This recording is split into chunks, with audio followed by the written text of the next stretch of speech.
Hypocrisy. Hey, what's up, guys? Sorry, my computer froze right as we got started. What's up, guys? Welcome to Lawsplaining the Interwebs. I am your host, Nick Rekieta of Rekieta Law, a small law firm in central Minnesota. What is up? How are we doing? I am catastrophically late.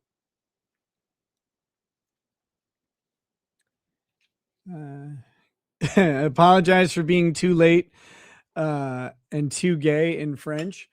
Mon ami, je suis très, très désolé pour mon arrivée en retard. Jusque... je ne sais quoi. Je ne sais quoi dire pour...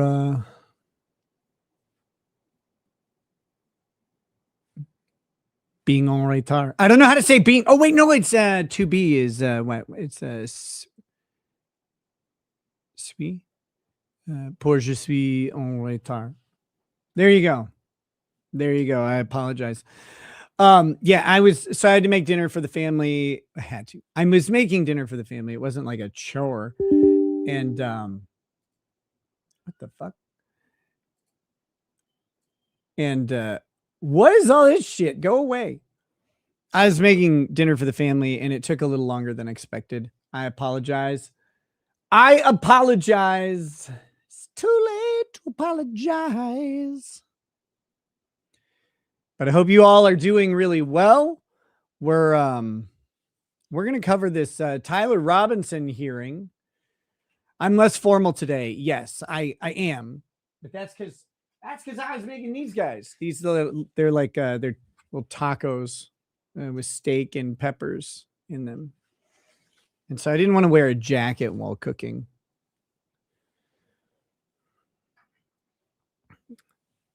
Akumajin82 says, wish I could watch, but ads. Wait, so you can't watch because ads exist? That's weird. How do you watch the rest of YouTube? Intimidator 0108 says, well, for being late and gay, here's your punishment. No!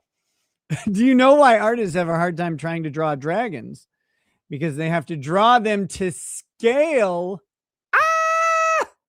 But seriously, I hope you're doing well. I am. I'm doing pretty well. Bendogel says, what happened to Nick's Mexican barber? I like the guy a lot, but I did trade him in for a woman.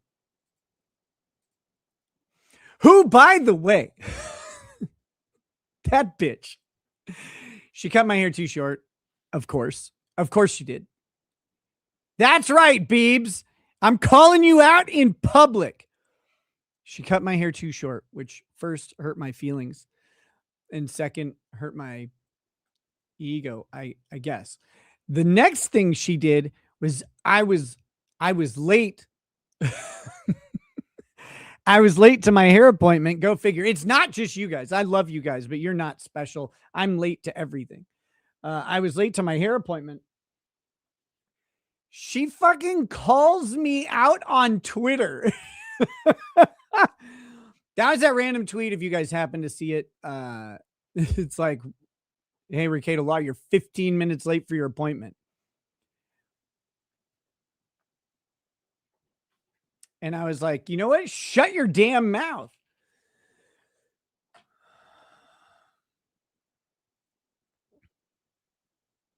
But anyway, she's funny. So keep her around or whatever, even though she's always screwing up.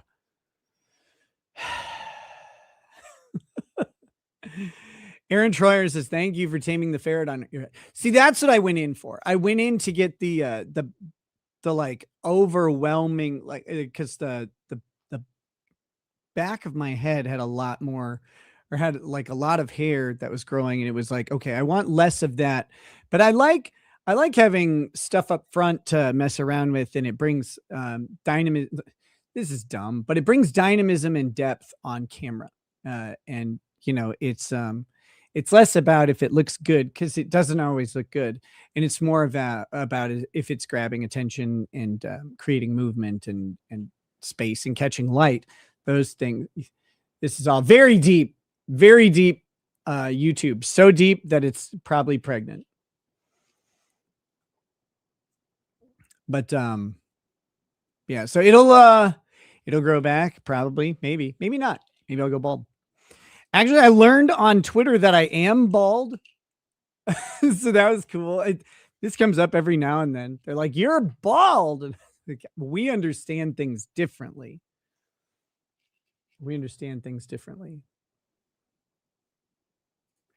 TVRHT. I agree. Give it a week. It'll be perfect. I agree. Sriv, member for 5 months, says, "What's up front?" Couple things that you might enjoy. Just close your eyes. Don't think about it. Post Woke World has become a YouTube member. Welcome, Post Woke World. Very nice to have you joining at the paralegal level.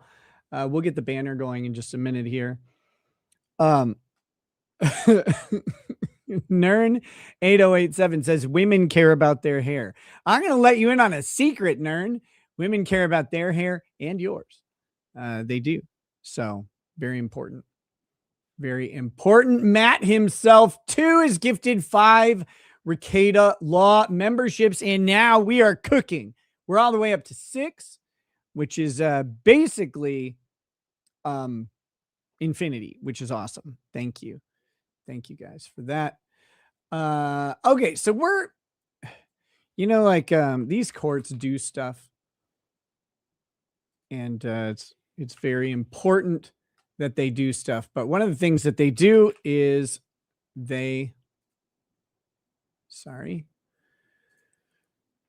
one of the things that courts do is they have hearings without telling me about them. And I mean other people's courts. I, of course, was at my hearing.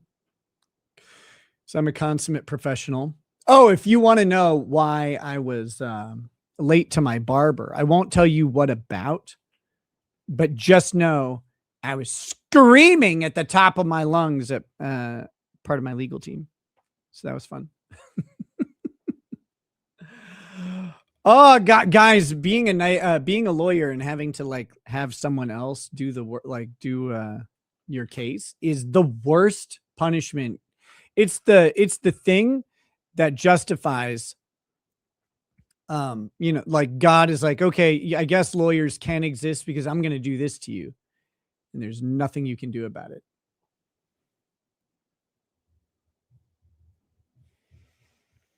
Oh no, you got your car out of storage and it's supposed to snow tomorrow? Man, I've been driving around like crazy. I will never give Nikki my member. Well, maybe I'm going to just come take it without asking. Did you think about that?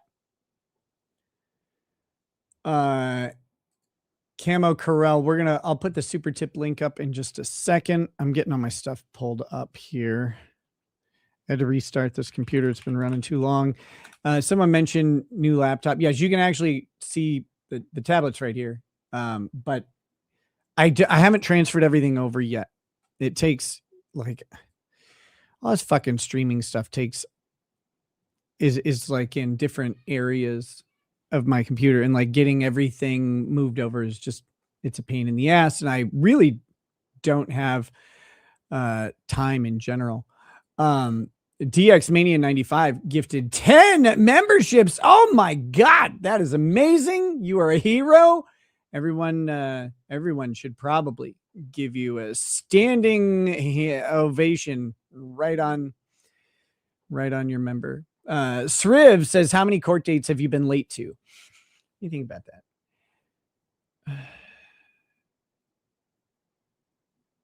I'm trying to, so I missed the one because I was really, really sick. That one's kind of famous. I'm trying to think. I know I've been late to one, but I had a excuse. It was the court was hours away, and there was a big thing that it was not in my town. It wasn't like I was late to court. I had left in ample time, and I got to the courthouse, and there had been like, it's either like construction or something, but it added a huge amount of driving time. It really fucked me over. But I think it was only like the one time, and the court was just fine. Like I called them and told them what was going on. But I don't remember what case it was. I couldn't tell you what hearing was about, or I couldn't even tell you where it was specifically. Generally speaking, you know, when I was working, I show up to court early, and generally speaking, I try to do that in, you know, when it's my case too, obviously, try to be there early. Usually you have something to talk about with your attorney before the hearing. So you're trying to get there early anyway. Bro, get to the trial. Let's go. We'll get there in just a second. See, I don't know what this means. Ginger with a soul says, well, holy shit, look at that hair. ? I don't know if that's a good holy shit. Is there a good holy shit, or is that a bad one? I don't know. Your Honor, my client Nikki Bobby Rackett has moved to the middle of the Pacific Ocean. It's still sort of noonish there. Also, look at his outfit. He's so proud of it. Queer as the day is long. Micropene. Okay, that's good. I'm with it.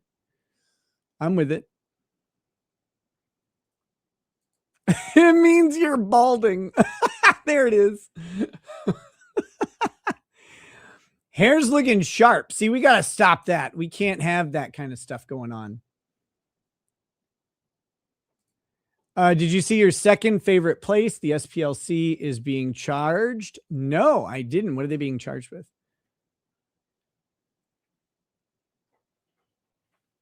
What are they? I mean, they should be. They're garbage, but what is it that they're being charged with? And then we've got, let's see, Cat Slave 56 says, you have tacos and you're not eating yet. What's wrong with you? Also, Micropene. We're going to get there in just a second. I'm about to start the Tyler Robinson thing. I'm doing very important work behind the scenes. I'm not gooning. That's not what's going on, no matter what you may think. Just kidding. but it does feel really nice.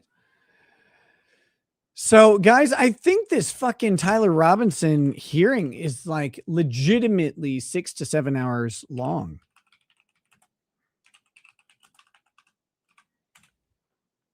So I don't know. We're probably not going to get through the whole thing today. But we are going to we're going to probably do it in maybe 2 sessions. Let's see. Cat Slave says, Nick, either your forehead is growing or your hairline is going out like the tide. Yeah, I mean, I'm getting old. I could go bald at any moment, like instantly. It's possible. It is absolutely possible. Random unbreaded commenter says she's single scissorly keeping the hit youth alive. Oh, I bet she watched and saw your guys' comment and was like, I will Hitler this man. I will do that. Fucking, can you believe it? Sriv dropping 20 gifted memberships. That is crazy sauce. Thank you. Whoa. Thank you so much. Holy shit. If you guys got a little bit of gifted member love from Sriv there, make sure that you go ahead and say thank you. Thank you. Oh, there's a couple. We had a couple micropeens come in also. I think we are up to 3 now. Sriv is fucking kingly over here with the gifted subs. Gifted memberships, I should say, gifted members. Every member is a gift. Every single one. Let's see, we get rid of that and that and that and that and that. Perfect. No, come back. Baby, come back. Okay, I just have to I'm really close. We're really close. I just got to get the locals chat up so that we can have that when we switch over to the different view. Oh my goodness. An 11-count fraud indictment accusing the Southern Poverty Law Center of secretly funding leaders and organizers of the white supremacist, racist, and other hate groups that the civil rights group claimed to be battling. Really? That sounds stupid. Why would they do that? It doesn't make any sense at all. Okay, so copy this. Copy this. Is that what I want? This isn't what I want. Holy shit. So I need to talk to Ron Coleman again, because I do believe that his Gavin McInnes lawsuit has gotten some progress, which I didn't think it ever would. I still don't believe that it will, honestly. Let's see. Rant stats. Manage the extension. Manage this extension, bitch. Where is the update? Oh, maybe it updated automatically. Seems like it did. Okay, cool. Let me pull this out. Peanutty, member for 7 months, says just a sub, searching for a member. Peanutty, you are a member. You are a member.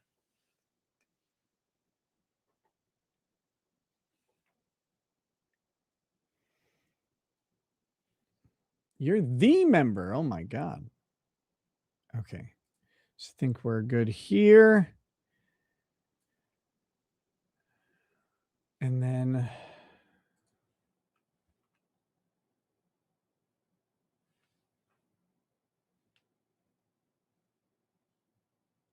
yeah, Uzelian, Uzelian, if you want to have the charging documents up, what I want you to do is email those to me. That would be amazing. That would be super helpful. And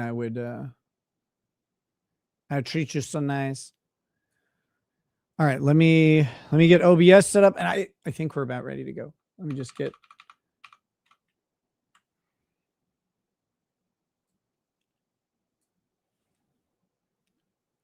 Well, that's the wrong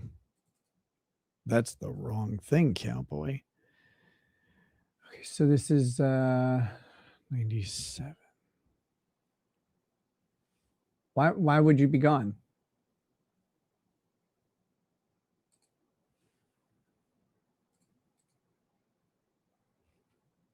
No, I don't want 7. I want 97.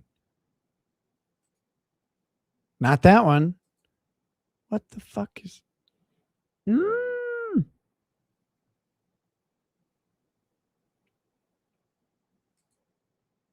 That's wrong too.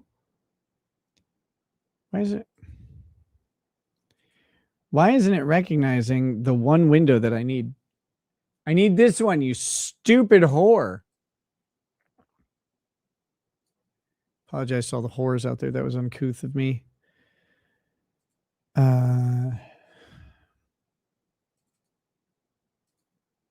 There it is. Thank God. Okay. And then we have the YouTube one up here.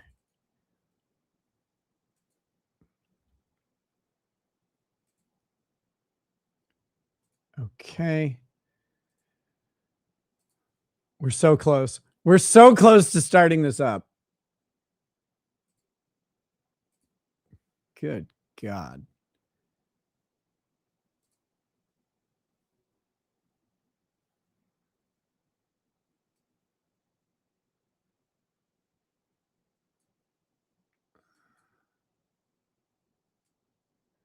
All right, so we're about to start watching a pretrial hearing for the alleged murderer of Charlie Kirk. His name is Tyler Robinson. Tyler, fucking StreamYard. I just gotta switch one thing. It's got me mirrored. I don't want that. Okay. Hopefully that didn't. I think that's just on my end and not on yours.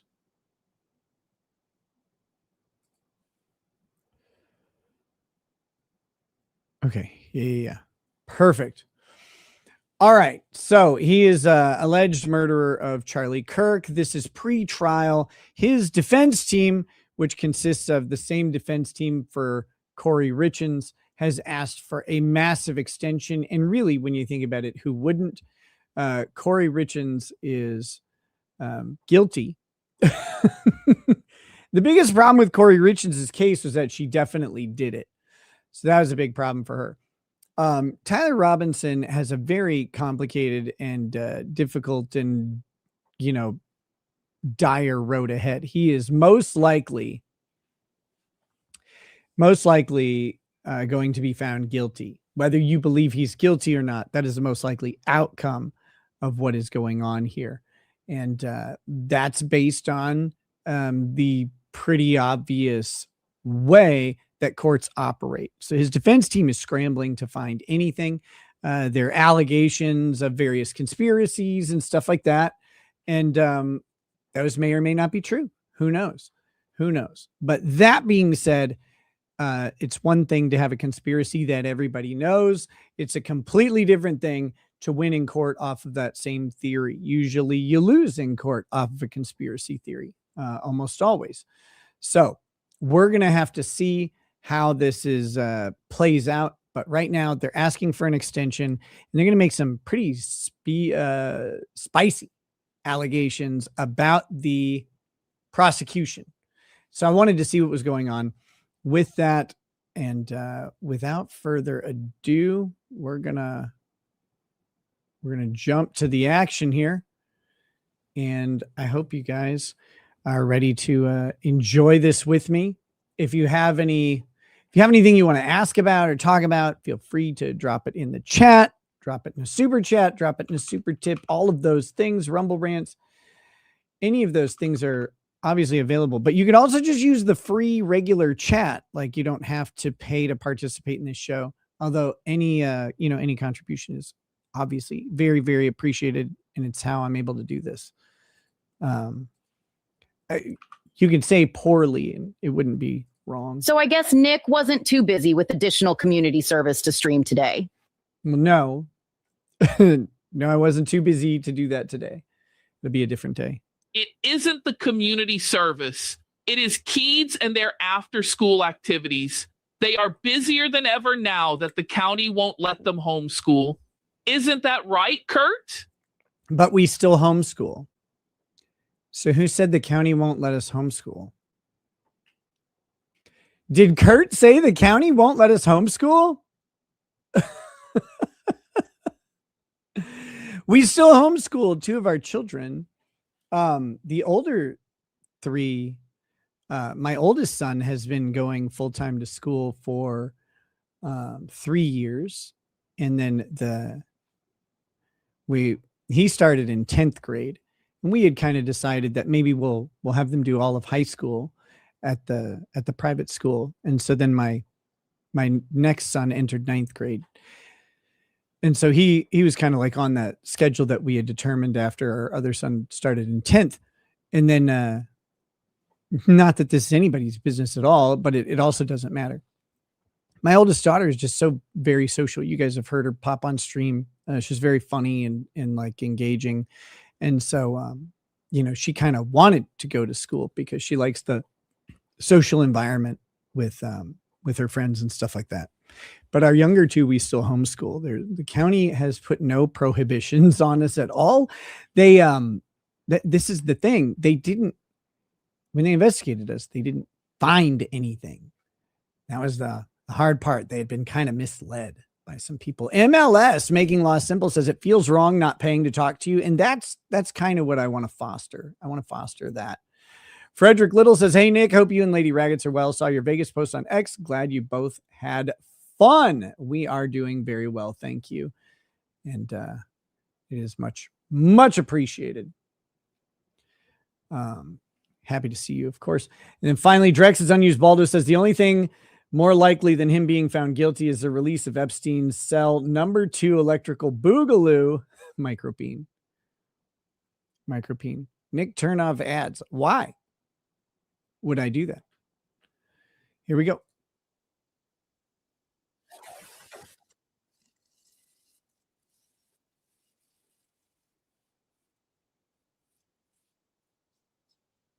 Damn it. The guy looks like a hard ass. It could be interesting. And then he comes, hello, court is now in session. He has the most homosexual voice possible. Damn it.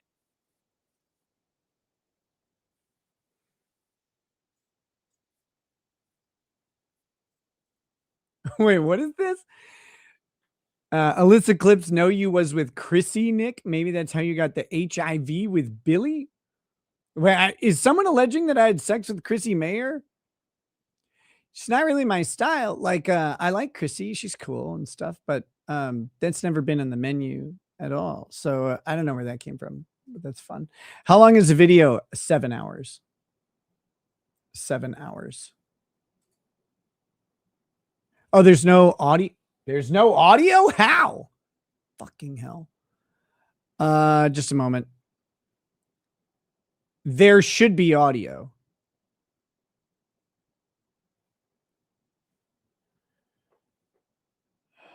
Hold on 1 second. I think I can fix this.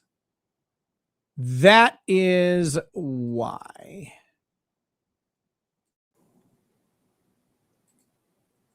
Okay, tell me if there's audio now.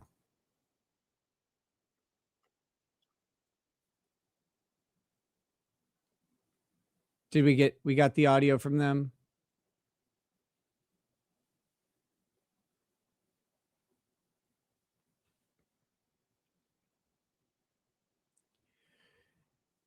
Okay. We can do it a different way. We can do it a different way. Tell me if I'm echoing like fucking. We'll just turn this off. Why would that be?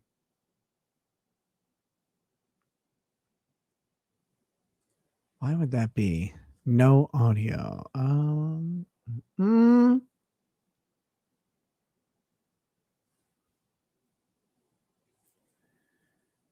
Just a second.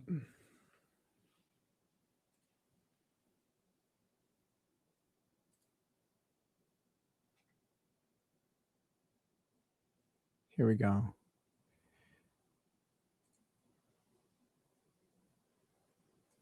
Okay, there's probably going to be here. How about now?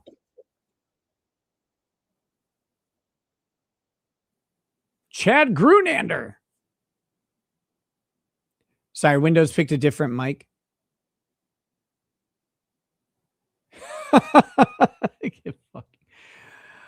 Ah! Well, we'll do it this way. We'll do it this way. Drex's unused Baldo says, say what you want about Nick, but he teaches his kids the important lessons. Don't talk to cops, hate the juice, and be afraid of black people and fat, balding old men offering pizza casserole. Micropene number 2. This is good. This is good. Lauren Hunt, Ryan McBride, and Chris Ballard for the state here in the court today, Your Honor. County Attorney Jeff Gray is joining via WebEx. I assume you can hear it although now. I don't believe he will be making an appearance at today's hearing. All right. Thank you and good morning. Good morning, Your Honor. Kathy Nestor, Michael Burt, Richard Novak, and Stacy Visser here on behalf of Mr. Robinson, who is seated beside me. Good morning to defense counsel, Mr. Robinson. Good morning to you as well. All right. Before addressing the business that's before the court today, I want to address some preliminary matters. First, with respect to courtroom protocol, to maintain security and decorum, and the individual who exits the courtroom during these proceedings will not be permitted to re-enter until the recess. So I just want to give you that heads up. All counsel are expected to take reasonable measures to safeguard confidential communication. Such measures may include the use of screen protections on electronic devices and care to avoid the inadvertent capture of privileged or private discussions by recording equipment or by those present in the courtroom. Second, I wish. Okay, did you guys hear the super tips? How about this one? Like, did you hear this? What? Sorry, little busy winning another court case since I'm a lawyer in good standing. What do you think, Nate? Pretty sure he was waiting to see what Andrea had to say about so he could give the right legal analysis. Well, if anybody believes that the county has prevented me from homeschooling, they're simply incorrect, and they could just ask. They could just ask. To address the camera operator and still photographer, if you would both come forward. I can turn it up a hair because it is a little quiet. All right, so I don't mean to cause you any discomfort, but I just want to ensure the expectations of how we're proceeding today. Could you state your names and your respective roles, please? Trent Nelson as the still pool photographer for the Salt Lake Tribune. Thank you, Mr. Nelson. Adam Fondren, video pool for ABC4. Thank you. All right, have you both reviewed the court's standing decorum order dated February 24th, 2026? Yes. Yes, Your Honor. And do you understand the requirements set forth in that order as it applies to your activities today? Yes, Your Honor. All right. Do you require additional time to review the order or to adjust equipment to ensure compliance? No. No, Your Honor. All right. Do you anticipate any difficulty with complying with the order? No, Your Honor. All right. Well, Mr. Nelson, Mr. Fondren, I appreciate your cooperation. Thank you. Thank you. He looked a little eager there. Turning next to discovery. Thank you. Counsel for the state, could you give an update? Your Honor, on April 3rd, I filed a notice of the state of discovery with the court. I don't know if you've seen that, but I attached to that filing a 225-page document that lists the discovery that has been provided, had been provided as of April 1st of this year. There's over 20. You can't provide discovery on April 1st. They think it's fake. It's like, here's all your discovery, bud. April Fools. We didn't believe it. We didn't believe that was real. We thought you were joking. 1,000 files. That document has about 100 files per page listed. Discovery continues to come in. I believe it was March 26th. The defense counsel sent a discovery letter requesting special discovery or specific discovery of materials, case files, underlying data, and so forth of lab materials from scientific reports. We're going to address some of that in the motion to continue the preliminary hearing today. Those materials have been requested from the FBI and ATF labs. Both laboratories are responding to that. They're reviewing it and they're providing information. As of Saturday and Sunday of this week, ATF, or some weeks ago, ATF provided to SBI their entire lab files, their entire case file. On Saturday and Sunday of this week, SBI was able to process much of that material, and we were provided at our office about 1,700 files from the scientific reports from the ATF. Just last night, I was updated that we received some more of those files, and that discovery continues. We're processing that material, bait stamping, cross-checking for duplication, and then providing those materials. You ever look at who you make a mob? Thank you, Mr. McBride. Appreciate that update. I don't know what you mean by that. I think so. All right. The court will now, and to the other parties, did you want to weigh in or comment on that? Rude. Thank you, Your Honor. Richard Novak for Mr. Robinson. I think the status of the specific items of this. I need to address something really quick. Nestor is fat. Nestor is fat, right? But holy shit, who's this guy? Because this is Nestor. That's a big lady. How monstrously large is Goliath over here? What the fuck? Oh my God. That guy has got to be a beast. I can't wait to figure out how big that guy is. Oh, that sounded wrong. That sounded wrong. I did mean internally. Discovery that Mr. McBride was just mentioning. Oh, no, wait, that's an optical illusion. He's closer to the camera. I thought he was next to her. He's lurking at a table that's like several feet behind. Okay. I take it all back. He's probably normal size. What's this guy? He's got like the fake Trey Gowdy haircut. Speaking of congressmen or former congressmen who have had the worst haircuts in history, Trey Gowdy just sticking with that thing. He's like, yeah, this is good. No, it's not, but he loves it. And I'm glad that he does. Is sort of the core of the present dispute about whether the preliminary hearing can go forward in mid-May. So I guess the best thing to do would be to reserve comments about that until the court wants to take up that motion. Thank you, Mr. Novak. I appreciate your input on that. Well, turning to that, I do want to outline the procedure for today's hearing, and it's to do so in orderly and efficient present. Whoa. He doesn't have a standard military cut. He has like a half-ass mohawk. Like it's not quite right. Something's wrong with it. You know what this really means? No, but I want to. Presentation of the issues before the court. First, we'll be addressing the motion to continue the preliminary hearing, Do you agree with which this? is set for next month. And what I want to do is I'm trying to manage time as at the same time allowing all parties the ability to present what is necessary in order for this court to make I love you, Cookie. a well-informed decision. And so here's where I'm landing. As it relates to the continuation of the preliminary hearing, I will allow both sides 30 minutes to present what you wish to present to this court. This would include any allocation for rebuttal for defense. Upon conclusion of argument on that motion, the court will proceed to the pending motions concerning media access within the courtroom. Each side will be afforded up to 2 hours to present argument, examine witnesses, cross-examination, and redirect. Zenkai Ranger, did you really get clean? Doesn't look like it. I could be wrong. You are. You're very wrong. That's okay, though. What doesn't look like it? What?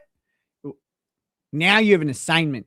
Zenkai Ranger, I need you to, in chat, bother us with a list of things that allowed you to make a visual deduction that I am not clean. I shower all the time. How dare you? And respond to inquiries from the court, as well as reserve time for rebuttal. So I just want to create that expectation.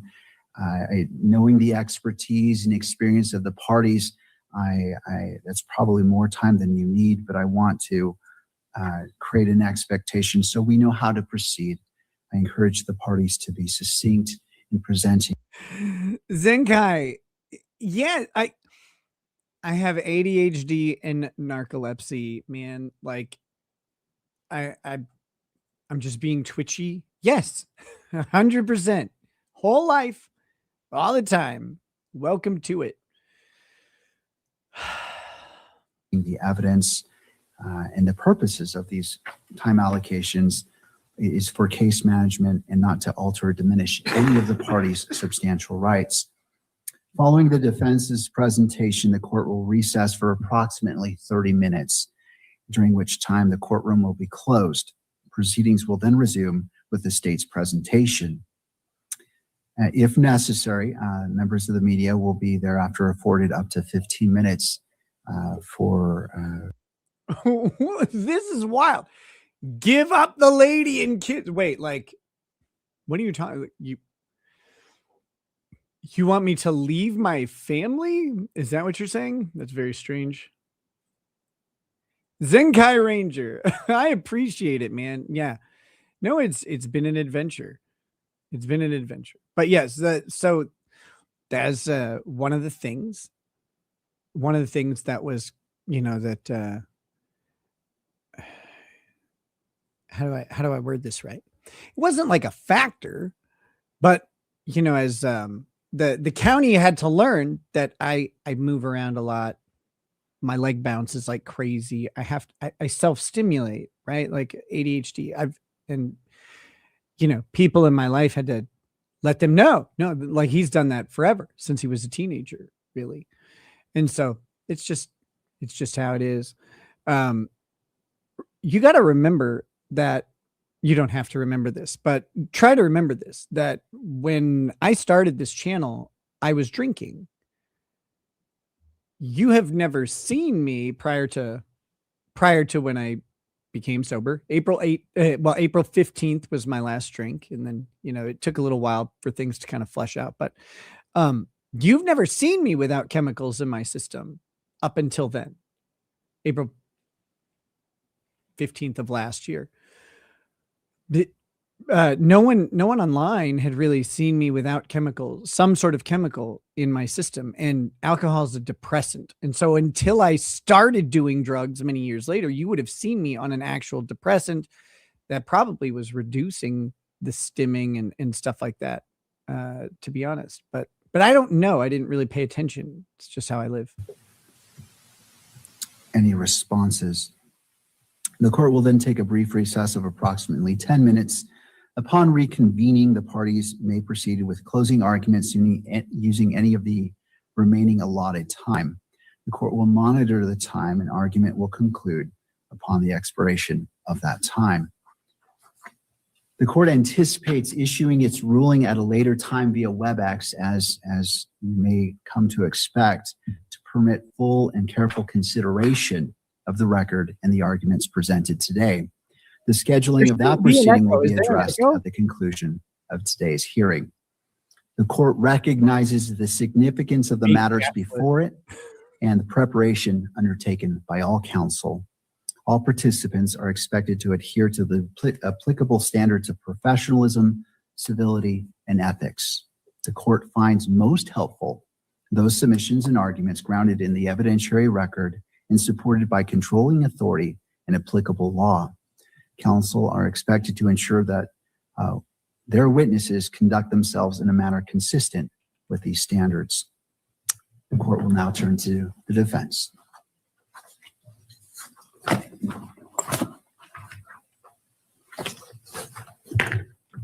Mr. Novak. Thank you, Your Honor. Richard Novak for Mr. Robinson. Your Honor, the three docketed pleadings that are germane to the defense's first motion to continue the preliminary hearing are our motion, which is docket number 466, the state's response, which is docket number 476, and our reply, which is docket number 493. Fletcher Boyce's latent gay fee. Exactly. I can keep track of my own time, but my expectation is that I won't need all 30 minutes, but whatever I don't use, we'll see if any rebuttal is necessary. Thank you. And we have not seen the whale of a lawyer yet. She does come up later, though. I think, if I may, the last time we were here and there was sort of a preliminary discussion about the May setting for the preliminary hearing, I think I said to the court, I don't need to reiterate what the court said to us when it set the date. But I do think, in light of the status of specific items of discovery, which I will get to, and the state's position on whether the preliminary... Is there an echo now? Hopefully the audio is about to get a whole lot better. Because I bet I sounded a little drowned out.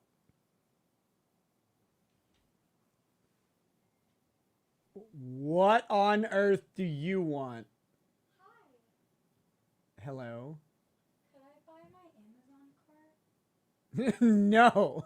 There's only 4 items and they're all for the choir concert, which is coming up. How much does it cost? Nothing. Nothing? It's $0? You're a liar. You're lying to me right now. It's a tough number though. How tough? Has 6, 7 in it. And cents. How much is it? Nothing. I already said. Just message to me. Hey, can you bring me a drink? Like a Fresca? But like, can I order it myself? I don't know. How much does it cost? Can I whisper it? Sure.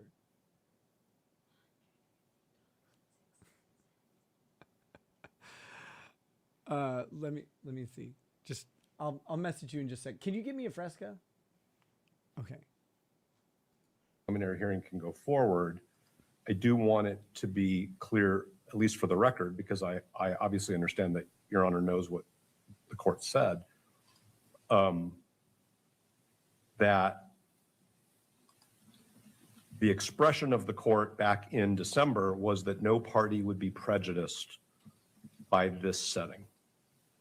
And I think that's important because when we look at the status of discovery with respect to the specific scientific evidence we're talking about, and we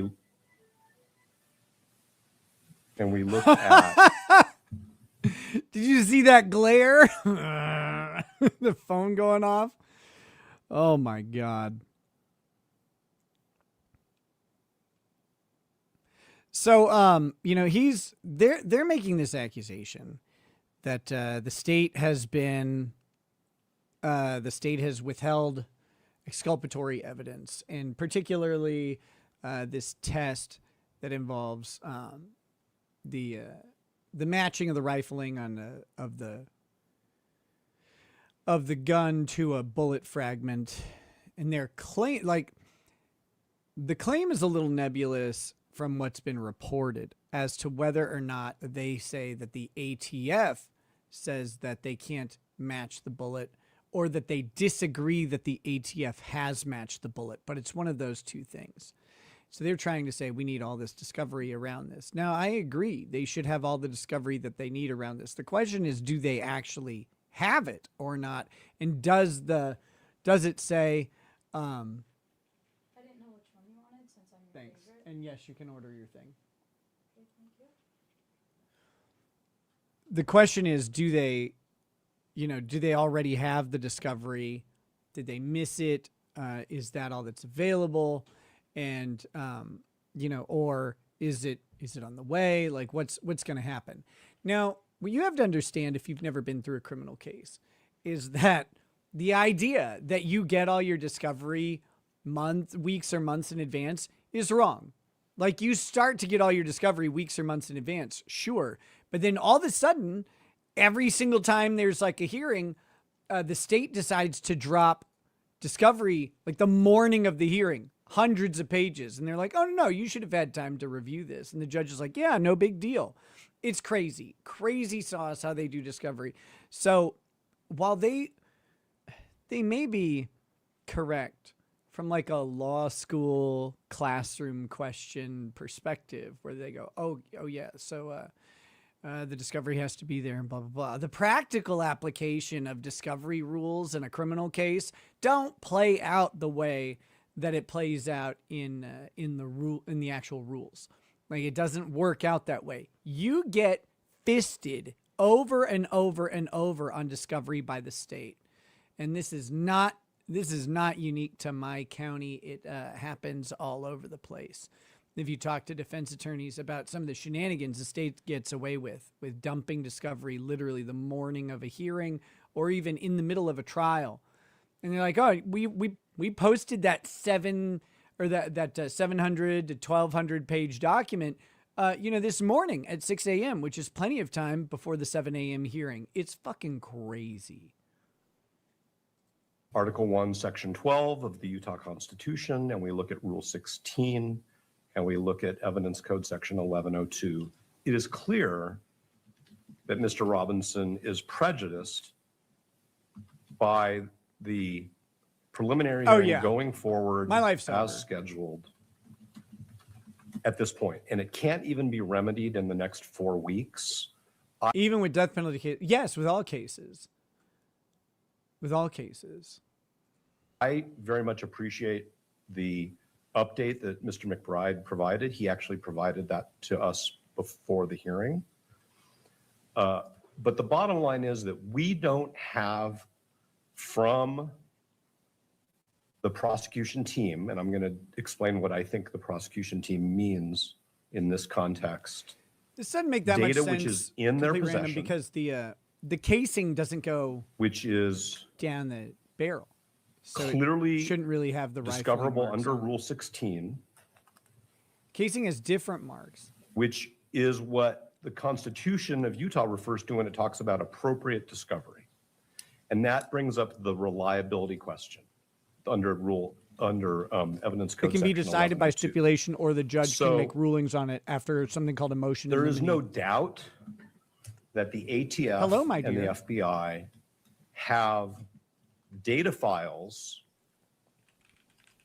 that represent what I'll call the digitization of DNA evidence.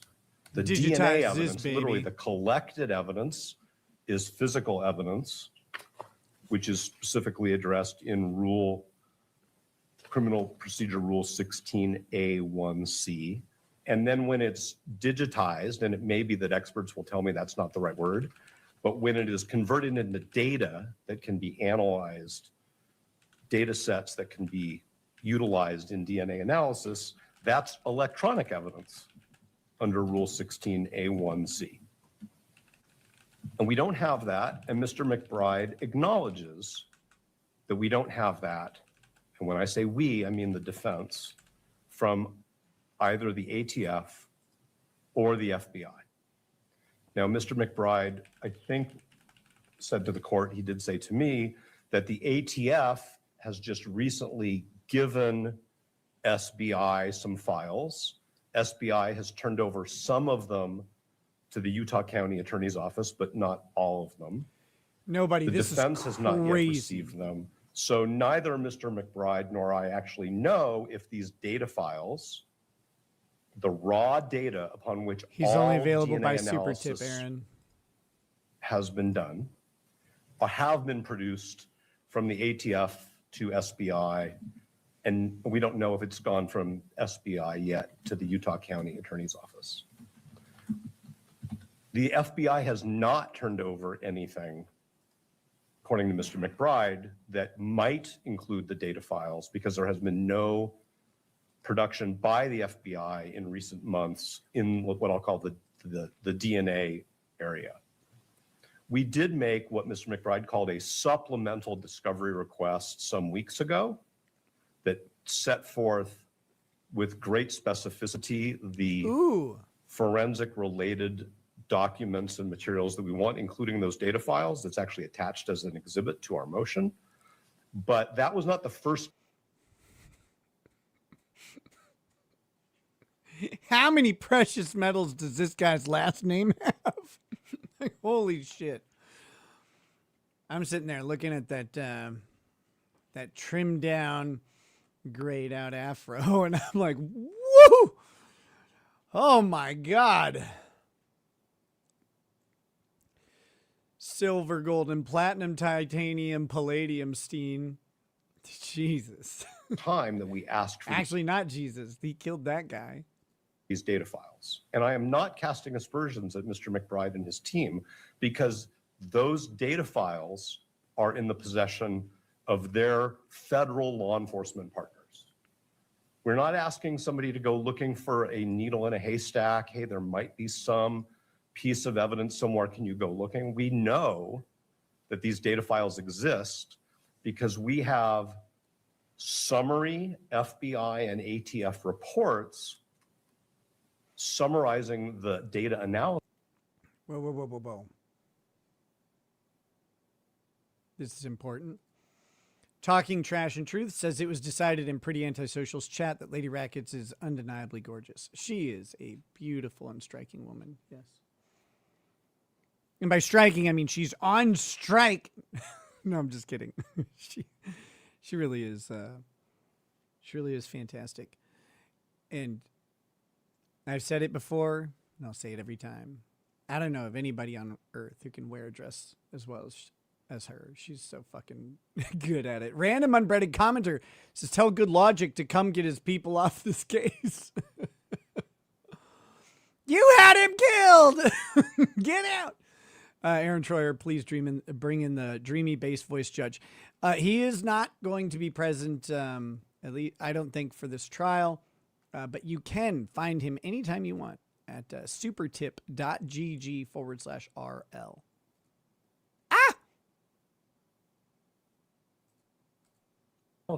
That go all the way back to September. So I actually think that one of the questions, if I may, one of the questions, because counsel don't ask each other questions in the courtroom. We understand that all questions are asked by the court. Why hasn't the FBI turned over these data yet? And why hasn't the ATF clearly communicated until very recently whether it has and why it has not? The state's opposition to our motion does not explain why the data files have not been turned over. So now what I want to talk about is the significance of the data files. We have a right at a preliminary hearing to both examine and cross-examine witnesses. And our right to present witnesses includes presenting expert witnesses. If the state doesn't want to call the forensic examiners at the FBI and the ATF to testify about their analyses and the conclusions, that's their choice. But Susan, we have a right to steak present tacos. evidence. They're delicious. That gets at these DNA issues, and we have a right to do that through expert witnesses. We cannot do that when the law enforcement partners, ATF and FBI, have not provided us with appropriate discovery. That's the word, that's the phrase in the Constitution. You know, it's chats like this that get restraining orders against you. That's stay back. I got a bowl of soup. Leave me alone. I'm just kidding. Appropriate discovery. So that appropriate discovery is the gateway to reliable hearsay at a prelim. It is meaningless for us to have the right under the code to present and cross-examine, present our own witnesses and cross-examine witnesses when we don't have the electronic evidence, that is these data files, that comes from physical evidence, the DNA swabs. It's a meaningless right, and it frankly makes a mockery of the reliability concept. We have identified for the court in public pleadings 2 DNA experts who we have retained who are waiting for these I know a data DNA and for expert other too. materials so that they can advise us on whether the opinions expressed in these reports, these are Here's a very ATF unique and way of FBI assessing forensic DNA. reports on the results Trust of me. their DNA analysis, Holy shit. whether these reports are reliable. And if they are, if they're not, cannot be determined without that underlying data, those underlying data. So we have the experts, they're waiting for the data. We don't have the data. It's not Mr. McBride's fault.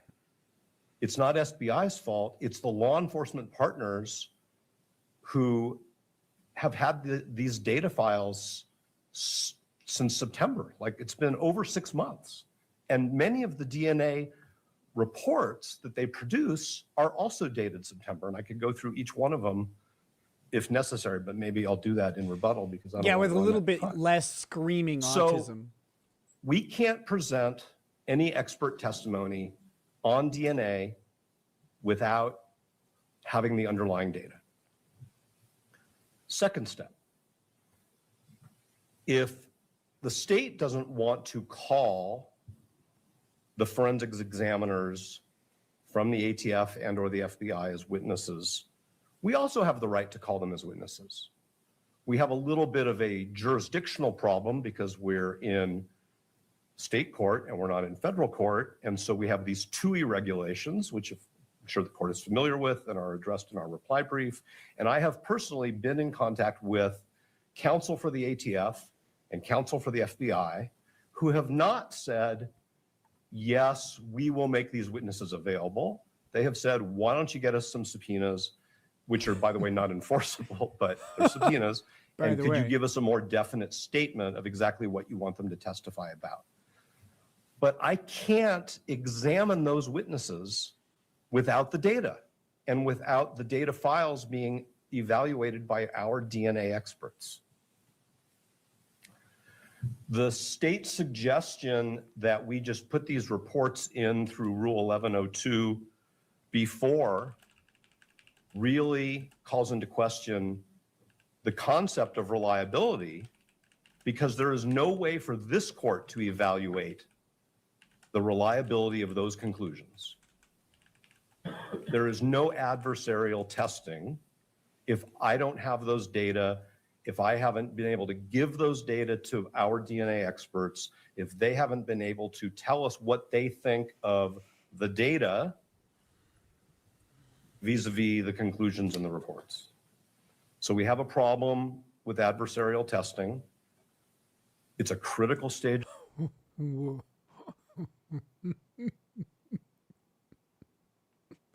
I am Captain Ahab, and I have seen my white whale.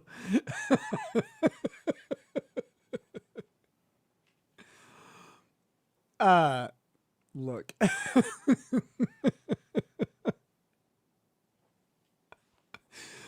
I got a couple emails about Nestor. Basically, the emails alleged that I have not given Nestor a fair shake. The emails are from someone who's a colleague and knows her and says she's a very good, very capable attorney. And here's, like, I want to believe. I want to believe that Nestor is this good attorney that the person spoke about. And I said this during the Corey Richens trial. Nestor has been practicing as a defense counsel for like 25 or 30 years or something. The performance in Richens just didn't add up to that kind of experience. And so I am ready to be shocked. I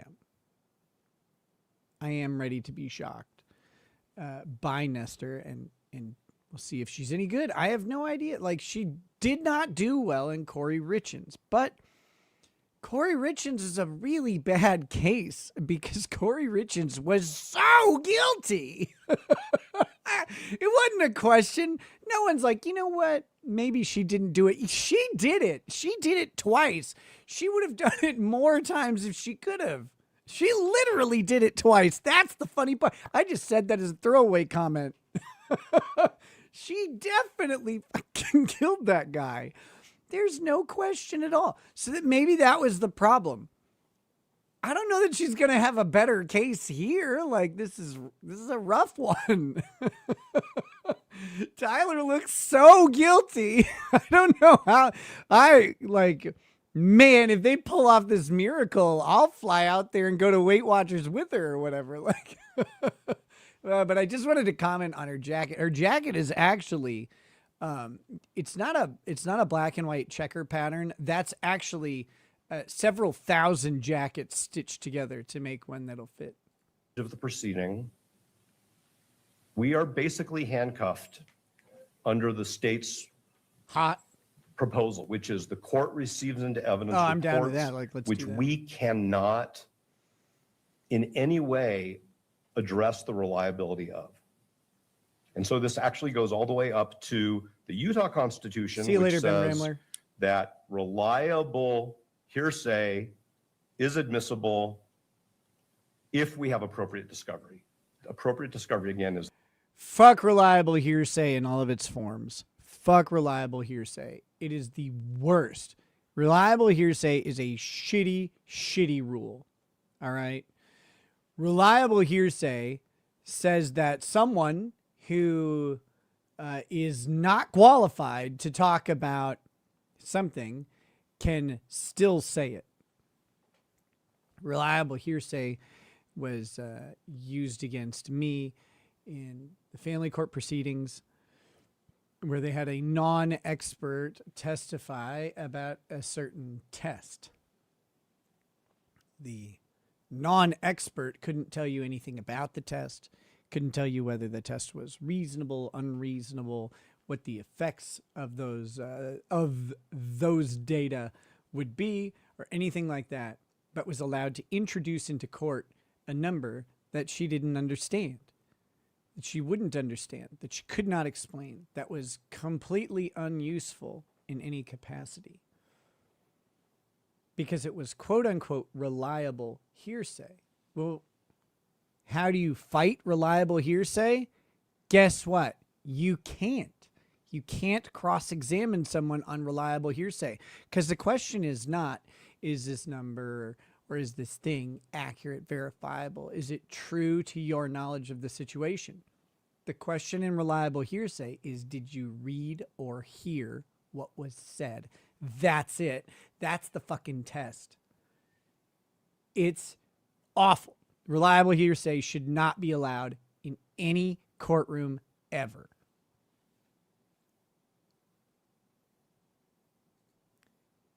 Keep up the cope. It's the defense attorney brain.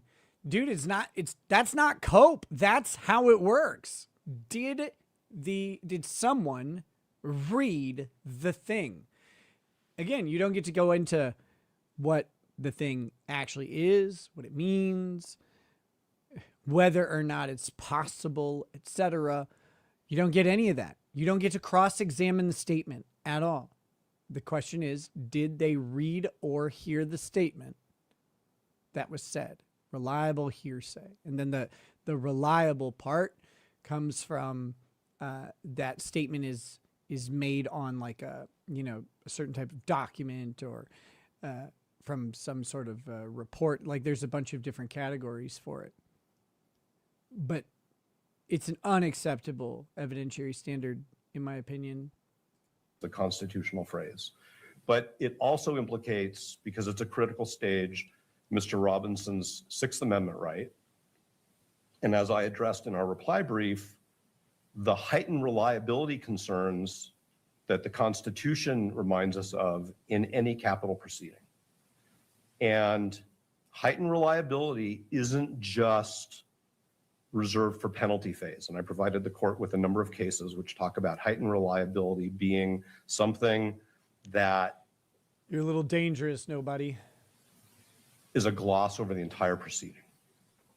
So the court, in my opinion, needs to, and in light of the law here, needs to say to the state, I can't do the prelim until the defense has the data files in a reasonable period of time. When are we going to get the data files from the ATF and the FBI? And if Mr. McBride, given all of his due diligence, can only say to the court, I don't know because the FBI hasn't told us when. Guys, I got a quick shout out here to King of Biltong. King of Biltong sent me a couple of their delicious Biltong product. I've received them. They are really fantastic. Biltong is I'm going to say this and it's not accurate in the way that it's going to sound. Biltong is like a beef jerky, but it's completely different. It's a different style of drying and preserving beef, and it produces a different, much more tender product with, a different flavor profile, different texture profile. King of Biltong, guys, check them out. It's very good. I'm going to do a review on it, with the Biltong in hand sometime really soon. But they're very generous, sent me some good meat.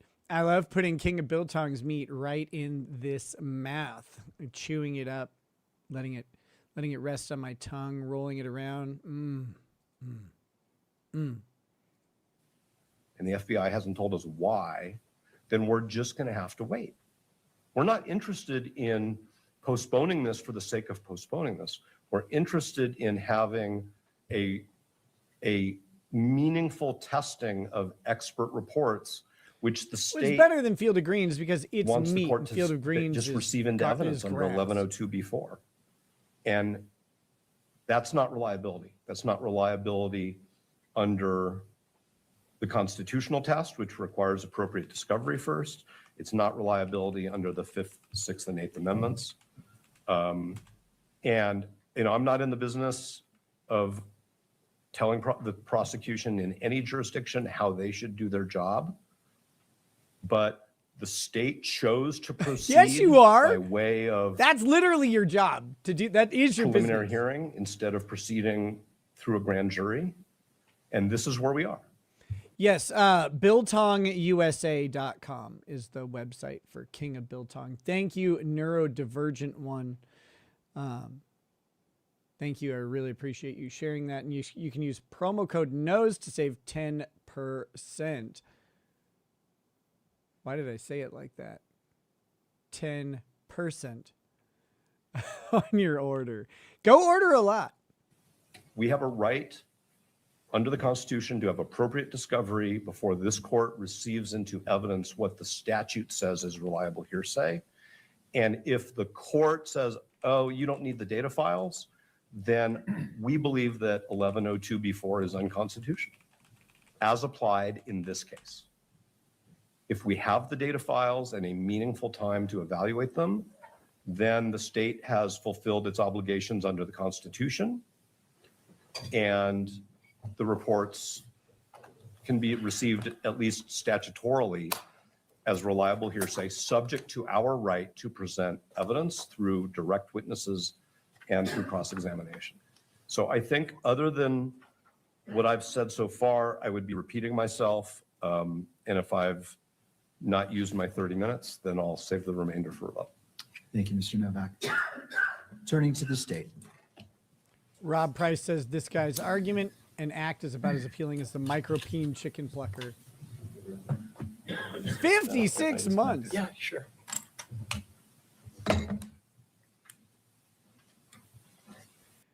This guy's suit jacket is hanging off him like a drape. Did you notice that? Like, hold on, I just want to back up a second as he comes up. This guy is like thinner than who's that chick? Eugenia Cooney. Like, what the fuck is happening? Right? Look at this jacket. It's sitting on him like a dress. Oh my God. I hope you have your train ready, girl. If I disconnected. Yeah, sure.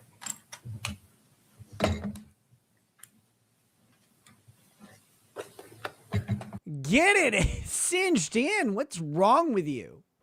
You heathen? He probably has cancer or something. I'm being a real jerk. Allowing me to present.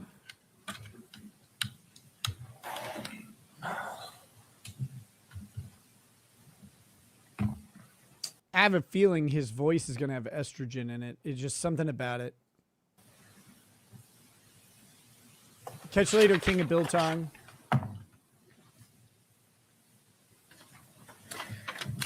Your Honor, the court should deny defendant's motion. Can you wear a belt outside the suit jacket?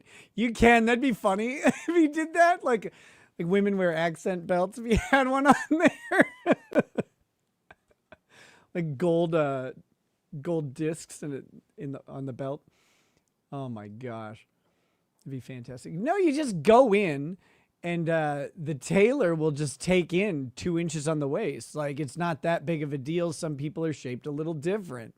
He needs to do that badly. To continue the preliminary hearing, simply because the reason the defense has requested to continue the preliminary hearing really has nothing to do with the preliminary hearing.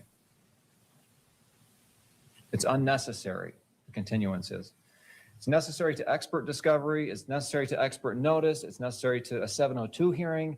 It's necessary to a trial determination of the weight to give to expert testimonies, but it is not necessary to a preliminary hearing.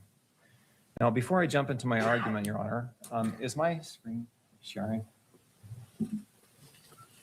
Sharing is caring. Okay, so the state's core argument here is that this guy, the defense, is asking for a continuation of the preliminary hearing. The defense has asked for a significant continuance, something like 6 months, very long time to continue this out. And he's saying the preliminary hearings don't need to be continued out. So if we were going into trial, then sure, if we didn't have this stuff, but he's effectively saying, Judge, this is very premature for all of the functional aspects of trial that we have coming up. For the preliminary hearing that we have coming up, they don't need this file. They don't. They'll have ample time to address this stuff if it hasn't come in by then. Now, the defense is trying to get this extra time. The defense is doing two things here. Really, let's be honest. Let's be honest.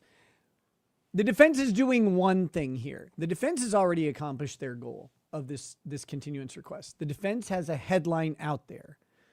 The defense has a headline out there that says that Tyler Robinson, that the FBI or the ATF, that their ballistics report couldn't match up the bullet fragment of Tyler Robinson's gun with the alleged murder bullet. That was the goal. That headline is it's a boosting to Tyler Robinson's reputation. It's a boosting to the quote unquote conspiracy theories that are out there, the alternative theories, and they're going to be relying on an alternative theory of some sort. They've got a guy who's effectively confessed to this murder, to the people around him who then turned him in, allegedly. They need to come up with a strategy that involves a plausible alternative theory as to who killed or what happened to Charlie Kirk. Something else has to replace the narrative that everybody kind of has, that he was shot by this guy.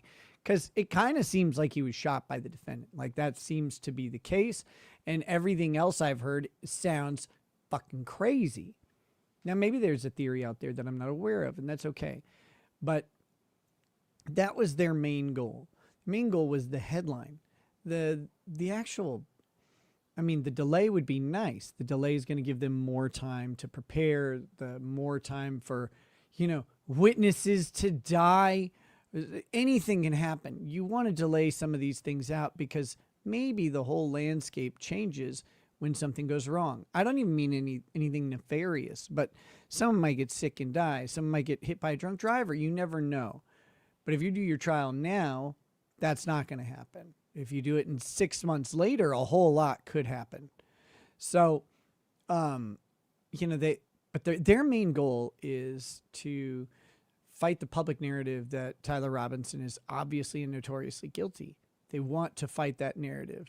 They want the specter of doubt to be out in the community because they want that witness to not remember, or not witness. They want the jurors to not necessarily remember that they heard something about Charlie Kirk and Tyler Robinson, but rather to just have that specter out there and have them not remember where they heard it or what they heard, but just have a general feeling that maybe Tyler Robinson is innocent. Maybe there's more to the story. Maybe he didn't do it. Maybe it's a setup. Maybe it's a cover up. Who knows? Blah, blah, blah. They want to get that out there. They want to get that into the jury pool's head a little bit, but really they want that headline. That headline, it's a big part of protecting their defendant or their client's reputation. It's a big part of combating the social narrative. And that's going to be important if they have any hope of winning. And also, if they want to fight the death penalty, they need to create some levels of uncertainty, even if it's not going to win them the case. So we've got, that's their plan. So the state comes out and is effectively calling them out on this. Like, this is BS. They don't need this. Yes, can you see it there, Your Honor, on your... Well, let's see. We're not seeing anything at council table. I'm not sure if it's being presented yet.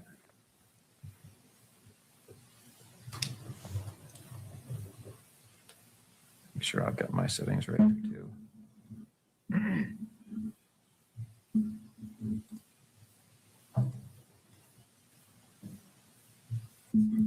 There is a theory out there that you're not aware of. Well, There's, I'll assume that will come up as I'm talking, Your Honor. But there's a theory out there that satisfies every aspect of the question. before launching into my argument, I want you to understand my structure here, okay? My first point that I'm going to make is VSync has the rated the defense has not stream. shown that a Hell continuance is yeah, necessary to the welcome. purpose of a preliminary hearing. Maybe necessary for other reasons, this material, but not necessary. Maybe this material and discovery of this material is necessary for other purposes, but not for the limited purpose of a preliminary hearing. And the second point is the rules don't require expert notice before the preliminary hearing. Look at Article 1, Section 12, Rule 16, Rule 7B, Rule 1102. They don't require expert notice before the preliminary hearing. This is another facet of how public trials kind of work because not everybody knows the rules. Not everybody knows court procedure, etc. And even if you do, you don't necessarily know it in whatever jurisdiction's happening. He's saying the rules don't even require us to do what they're asking. Why would we grant a continuance here? And that's very possible. It's very possible. You'll often have, in court cases, you'll have one party or the other just flat out overlook or ignore a rule. Because if you don't get called out on it, it's okay. Maybe the other person didn't notice. Who knows? But yeah, so you'll see this from time to time. But he's saying rules don't require it. Now, the judge may agree that the rules don't require it and still want to do it and still grant the continuance because this is a death penalty case, because it's so high profile. You know, he might want to do that. He might not. We'll see. Now, I want to start with that first point, which is the real standard, the salient principle from whether it's Longcrier or Lopez is you don't grant a continuance unnecessarily, right? Axiomatic, right? That's the salient principle from those cases. That's what common sense says. You don't unnecessarily continue a hearing, right? Why? Well, because it causes delay in the proceedings. In this circumstance, this is not a nominal delay. We're talking at least 6 months for the defense to get this material, review it, and consult their experts and for their experts to be ready to present expert testimony. But more likely, even more than that, because there's litigation surrounding some of this expert investigation. One of the tests right now has not been performed because there's an objection to it. And we're waiting to litigate that issue, depending on what some of the expert discovery shows. In addition, we're probably going to object to some of the expert discovery requests the defense has made and that they made on March 25th. So this is at least a 6-month delay, probably much longer than that, because some of these expert issues have to be litigated. And when you consider the purpose of the preliminary hearing, right, it's an initial stage of this process, right? It's designed to protect a defendant from having to sit in custody and wait for all the trial preparations without there being any showing of any evidence, right? The rule. Right on, Gal says, nope, not into the carpet munching at Judge Maddie. You are missing out. That's all I'm going to say. You are missing out. Rule 16, the preliminary hearing is designed to ferret out groundless prosecutions. Probable cause is a very low standard. Reliable hearsay is admissible. The court doesn't weigh the evidence at this stage. And that's because this is a very early stage of the proceeding. And the rules contemplate discovery and investigation ongoing throughout and even past the Default Anonymous. I think trial right now is scheduled for sometime in June, maybe something like that. And they're asking for another 6 months. It might not even be trial in June. It might be another preliminary hearing, but they're asking for a 6-month delay. Preliminary hearing and even all the way up until trial. Also, so what I'm going to do, guys, I'm going to try and tie a Trinity knot from memory while these guys are talking in my tie. Get ready. So the question is a continuance necessary for the purpose of a preliminary hearing? And to understand that, you have to understand. Oh shit, Neurodivergent says I had 5 gifted subs from King of Biltong in case I missed it. I did miss it. Thank you. Damn it. I'll have to send him a little note thanking him. Thank you to King of Biltong. I'll add that to the banner. On 2 things. 1, what is the purpose of the preliminary hearing? And 2, what is the evidence that's likely to be presented at the preliminary hearing? And then you get to 3, is a continuance necessary? First, the purpose of a preliminary hearing is clear. There's very few principles in Utah law that are more clear than this. There is one purpose to the preliminary hearing and one purpose only, and that is to determine probable cause. Every time a defendant or a trial court tries to expand the preliminary hearing beyond that, whether it's on constitutional due process grounds or discovery grounds or something else, the courts uniformly and repeatedly reject those arguments. There's only one purpose. It's clear in the Constitution. It is to determine probable cause. It's not a discovery hearing. It's not a due process notice hearing where the defense learns what the state's theories are, or what evidence the state is going to present at the trial. It is not a suppression hearing under the Fourth Amendment. It's not an admissibility hearing under the rules of evidence. And it's certainly not a 702 hearing. It is only one thing, a probable cause hearing, and that's it. That's important because that relates to what a continuance being necessary means, right? Can the defense show they need to continue this hearing because it's necessary to a determination of probable cause? If they can't, it's unnecessary and it's going to infringe on the victim's right to a speedy trial, as well as the state's ability to present the case. Justice delayed is justice denied, as the saying goes, and that's because it affects a victim's right to a speedy trial.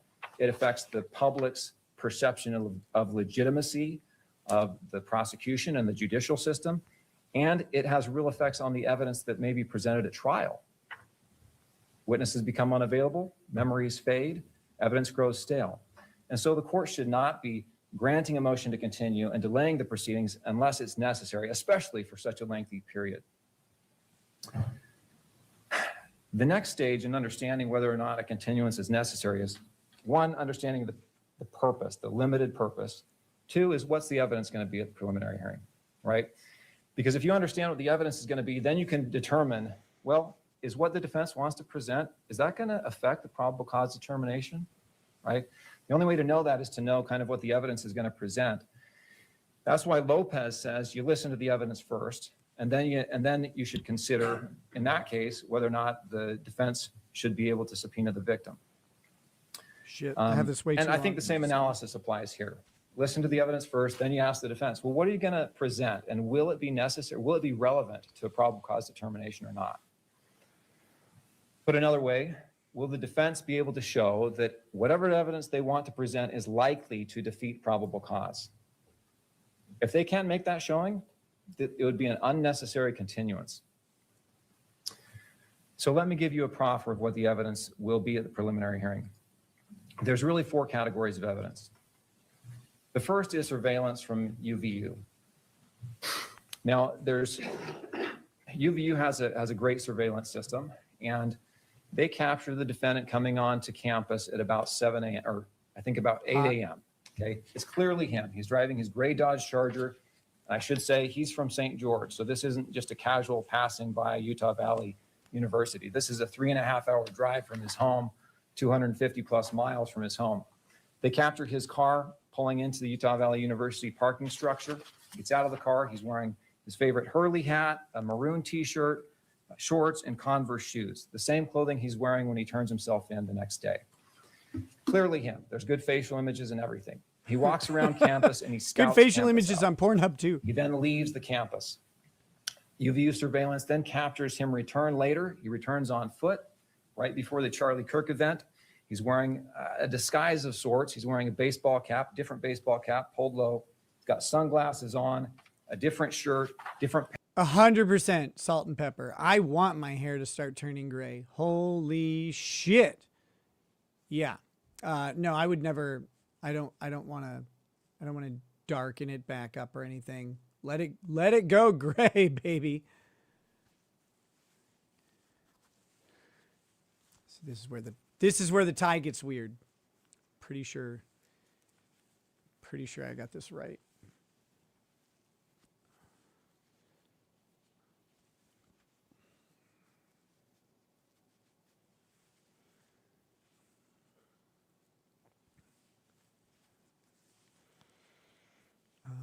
I think it goes around the back and then up through here. I think I got this. Hold on. There's a magic every moment. I can't see. I can't see if I have it or not. We gotta check.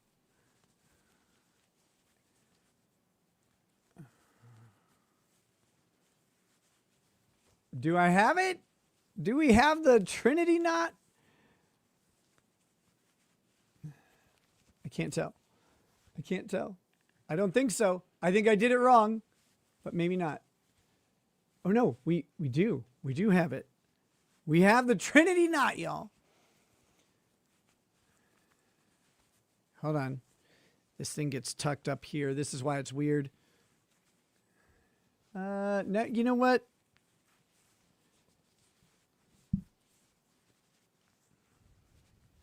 It could be way better. It could be way better. Too bad. Okay, never mind. Still working on it. Someone asked about my shades earlier. These are new. This is from a company called Original Grain. I really like them. These are, they're wood, and they're made from reclaimed whiskey barrels. These are from Jack Daniel's barrels.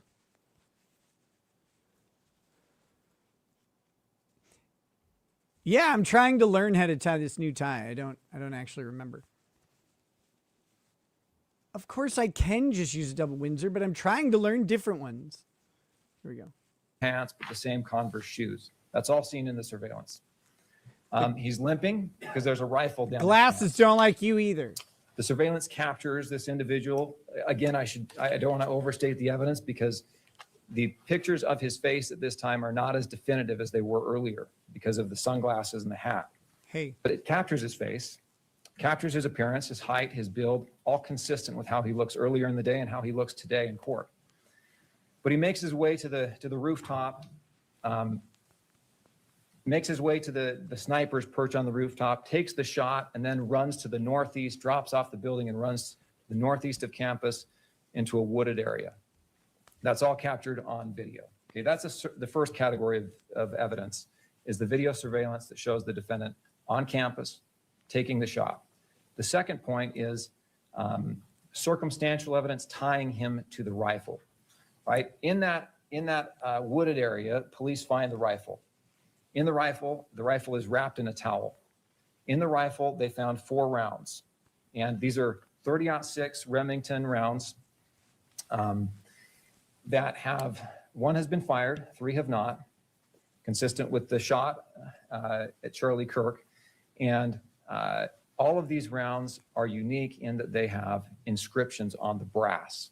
There's etchings on the brass with little political messages. Well, after the defendant turns himself in, there's a search warrant at this house. In that house, police find a Dremel tool, and they also find the same make and model of ammunition, Remington 30-06. And not only that, but one of these rounds has etching on it, consistent with the etchings on the rounds found in the rifle, right? The etching found at his house says test shot, right? So that's the second category of evidence, is the circumstantial evidence tying him to the murder weapon. The third category of evidence is confessions. The state will present evidence that he left a handwritten note at his apartment for his lover to find. In that note, he says, I had the opportunity to take out Charlie Cook and I took it, right? This note Charlie was Cook! written before he left St. George and came to Orem, and was left in his apartment. His roommate finds it, roommate/lover finds it. And this initiates a text message conversation back and forth between the lover and the defendant, where the defendant says, yeah, I shot Charlie Kirk. And I'm summarizing, shot Charlie Kirk. I left the rifle behind. I had to leave the rifle behind, but I'm going to pick it up and then I'm coming home. Then he also confesses to a group of friends on a messaging application. Before he turns himself in, he says, hey guys, it was me. I did it. Thanks for all the good times. Goodbye. And the final confession is an acquaintance is a former law enforcement officer, and he helps arrange the defendant turning himself in to the sheriff's office. And when he's talking to that former law enforcement officer, he says, I got rid of the clothing I wore. I can't Right? tell So if there I are did three the categories not of right. evidence that have nothing to do, Who cares? that show probable cause, have nothing to do with the DNA evidence, which is what defendant's issue is here. The fourth category of evidence is that DNA evidence. And you have to understand what that DNA evidence is. Who shot the DNA? The towel that the rifle was found wrapped in was sent to the FBI lab for testing. There was also a screwdriver found on the sniper's perch that was also What's up, sent to Island? the FBI lab for testing. The rifle itself was sent to a different lab, the ATF lab, for DNA testing. And both labs tested those materials completely independently of each other, different analysts, different labs, different locations. Both of them come back showing the defendant's DNA on those materials. Okay, the screwdriver, the towel, and the gun. I say they found the defendant's DNA on those materials. The experts and the reports that we'll present at the preliminary hearing were much more precise than that, right? Really what they say is there's astronomical odds that this DNA belongs to anyone but the defendant. But you'll see that, and I think you take my meaning here. The point is that there is substantial evidence of probable cause, far exceeding what probable cause requires. And it comes from a variety of sources. And so the defendant cannot show that the material he wants to present at the preliminary hearing would defeat probable cause. And in his reply, he says, well, that's circular, because how could we make that showing if we don't have the underlying data to be able to attack the DNA evidence?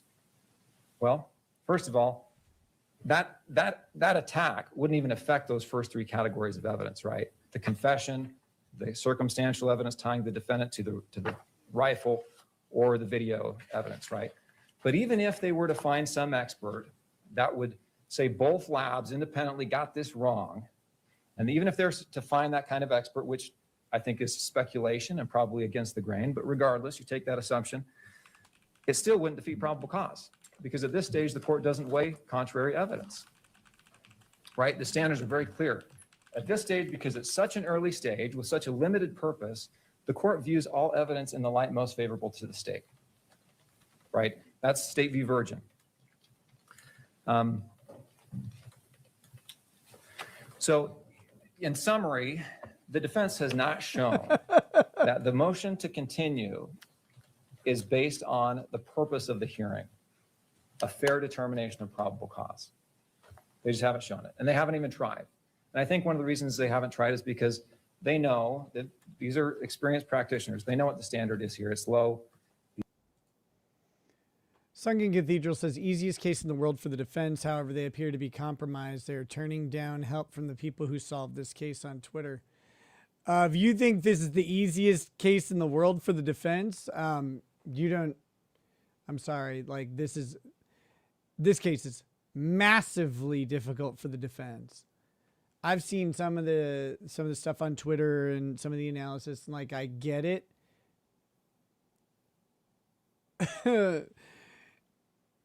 Here's the test. I want you to go to a bar, sit down next to someone, and explain your theory to them about Charlie Kirk. Like, ask them, have you heard of Charlie Kirk? You know, about how that guy got killed or whatever. And then explain your alternative theory. And when they look at you and go, I mean, maybe.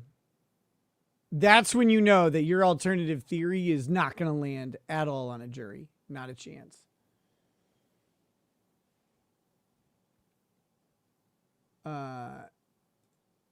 One, two says, do you speak to Sargon of Akkad much these days? I haven't talked to him in a while. Last time I talked to him, we were on friendly terms. But it's been a minute.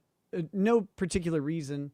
I've just been trying to kind of try to get my legs under me before I start reaching out to everybody and getting everybody on shows and stuff like that, or going on a million shows. The evidence is viewed in the light most favorable to the state. They're not going to be able to defeat a confession, multiple confessions nonetheless, or DNA evidence, right?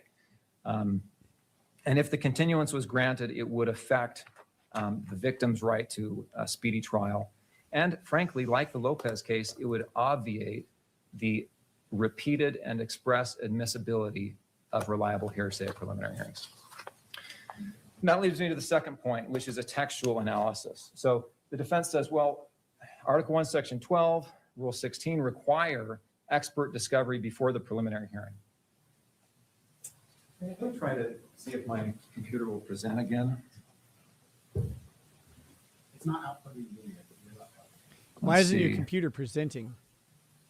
Present ass.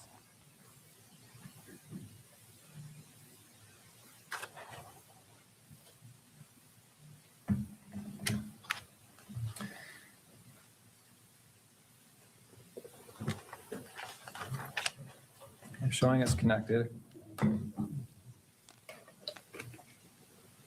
Oh, there we go. Great. Okay. So let's look at the text of the rules, right? Wrong. Utah Constitution, right? Here it is. Wrong. Article 1, Section 12. Where the defendant is otherwise entitled to preliminary examination, the function of that examination is limited, right, to one purpose, as I said earlier, to determining probable cause. Nothing in this Constitution shall preclude the use of reliable hearsay evidence as defined by statute or rule, in whole or in part, right? In any preliminary examination to determine probable cause, if appropriate discovery is allowed as defined by statute or rule. Is it allowed? Well, Rule 16 allows it. That's the end of the inquiry. Well, the defense says, well, no, but it has to be complied with, and that's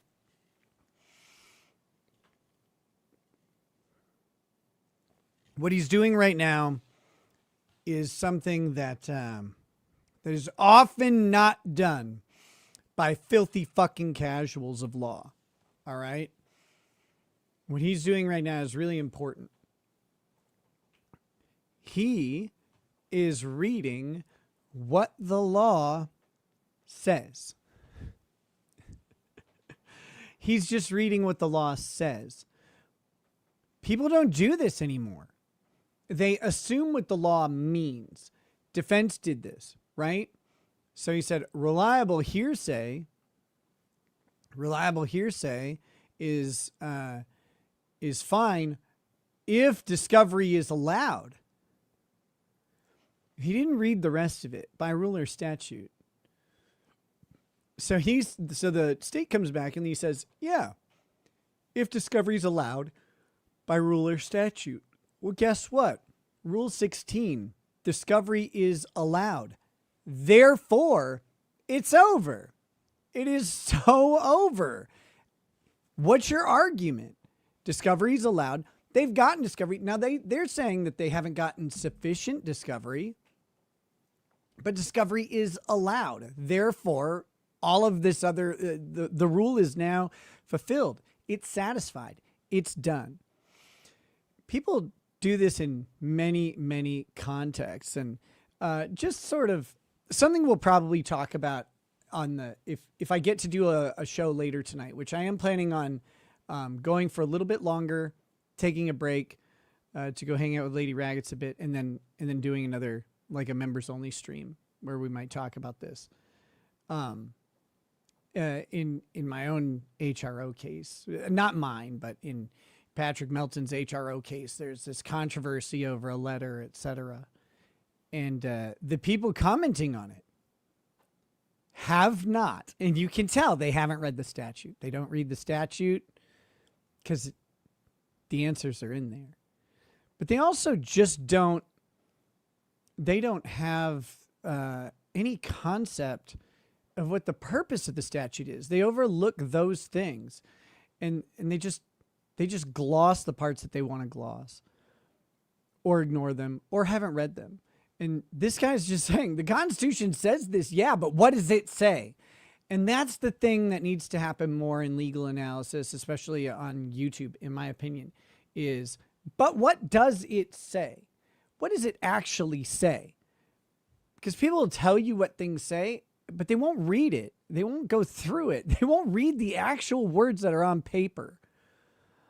And that's where people get all this stuff wrong. That's what, like, where birthright citizenship, people have gotten it wrong, in my opinion.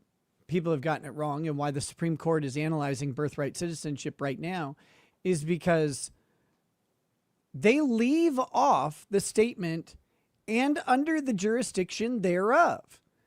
Born inside the United States and under the jurisdiction thereof.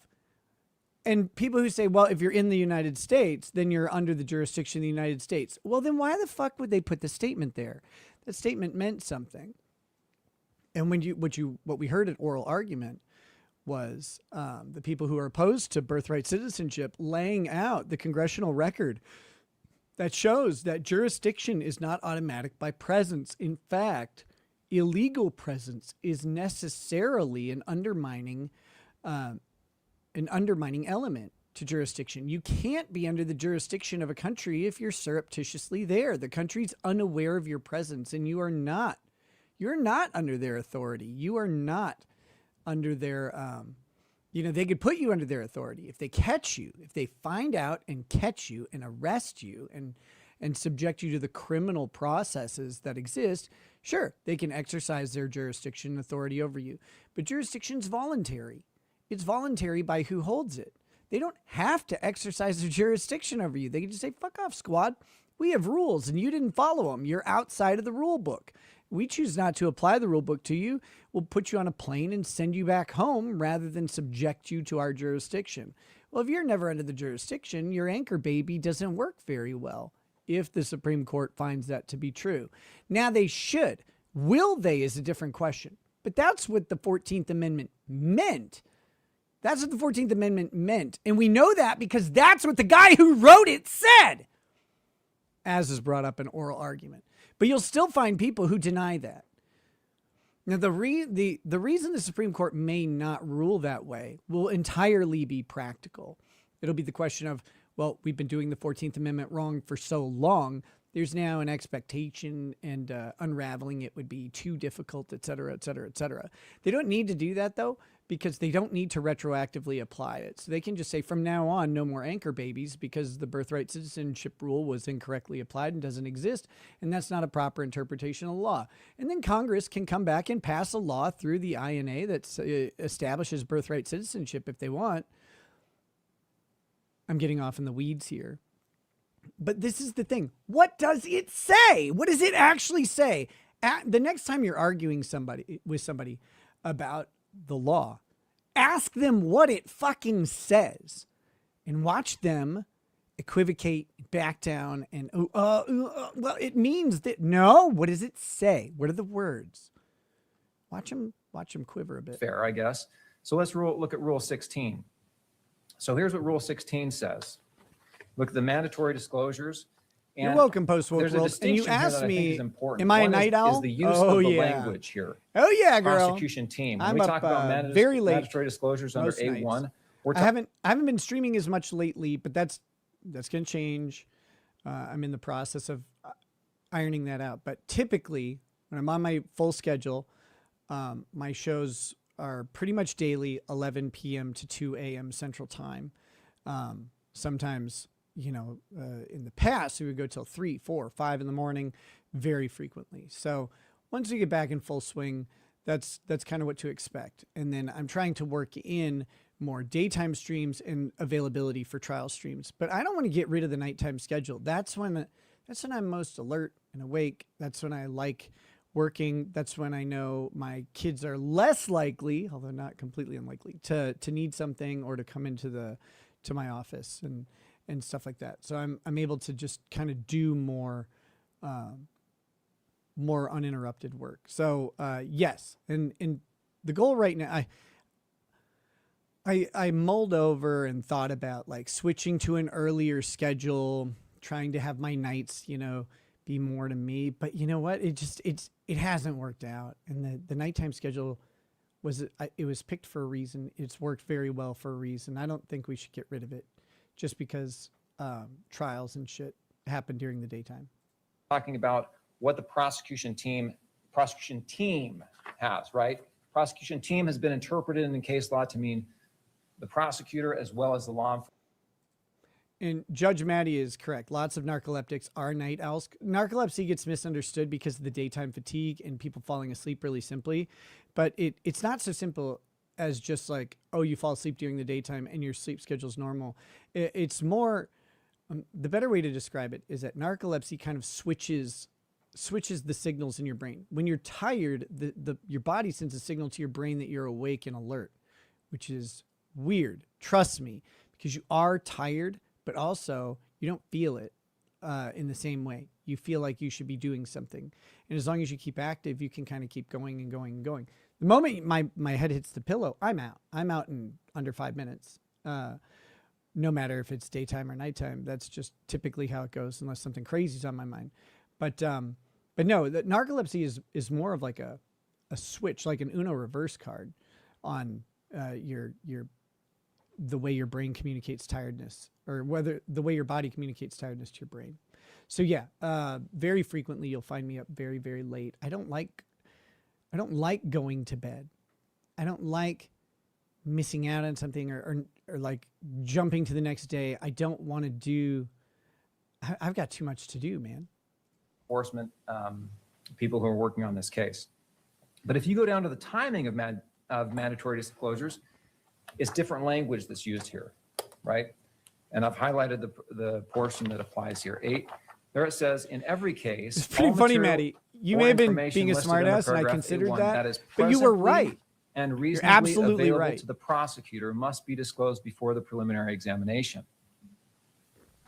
Okay, the different languages. Kevin, when I was diagnosed with narcolepsy in 2006. Had the Supreme Court Rules Committee, and as approved by the Supreme Court, had they wanted this to mean full discovery of everything in everyone's possession before the preliminary hearing, they would have said so, right?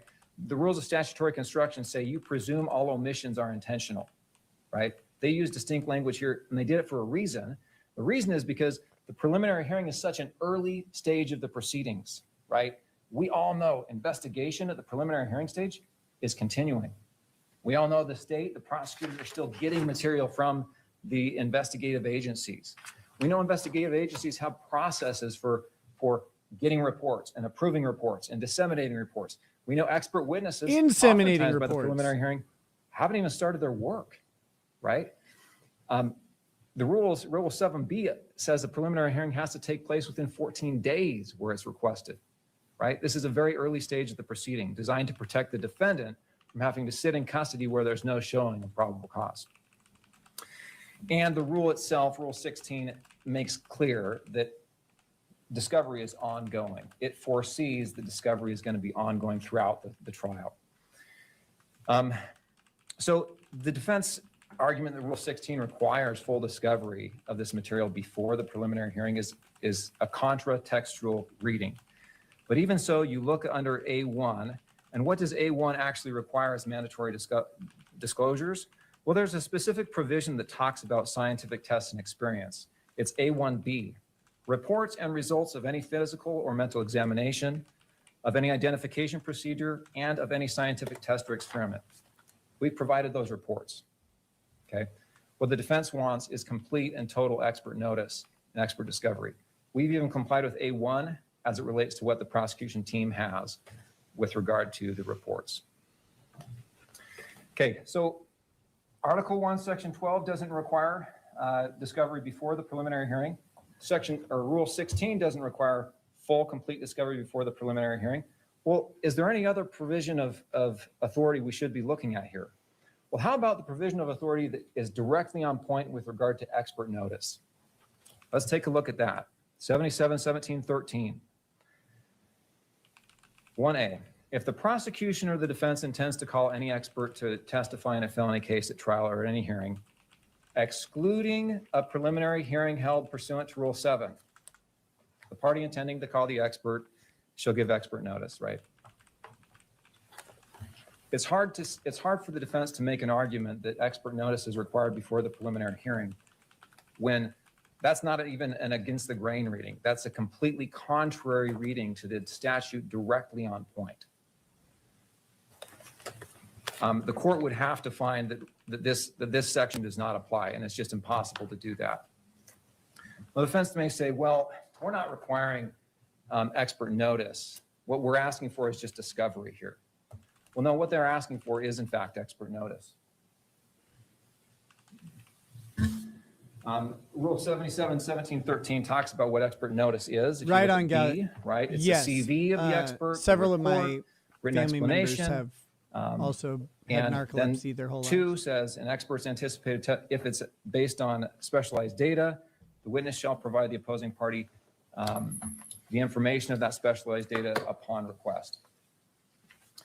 Well, the Oh, dude, I sleep right just fine. Like if I expert lay down, notice I'm out. request. Let's see if I can find my list here. I'm not the one to check if you have narcolepsy. Go to a Let me give you doctor, a a sleep list of what the specialist. defense Go to a sleep specialist, get a sleep study done. Well, first they administer like a sleep disorder test.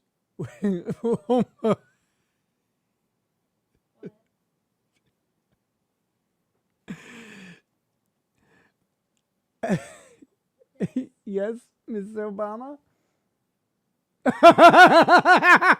What's up? Yeah, I know. What do you need? Tomorrow for school lunch, could you bring me Taco Bell? I don't know what I'm doing around lunchtime yet, but maybe mom can if I can't.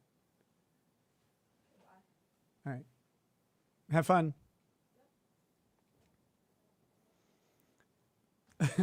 Sorry, my daughter's got a moisturizing mask on, so I was accusing her of being in blackface.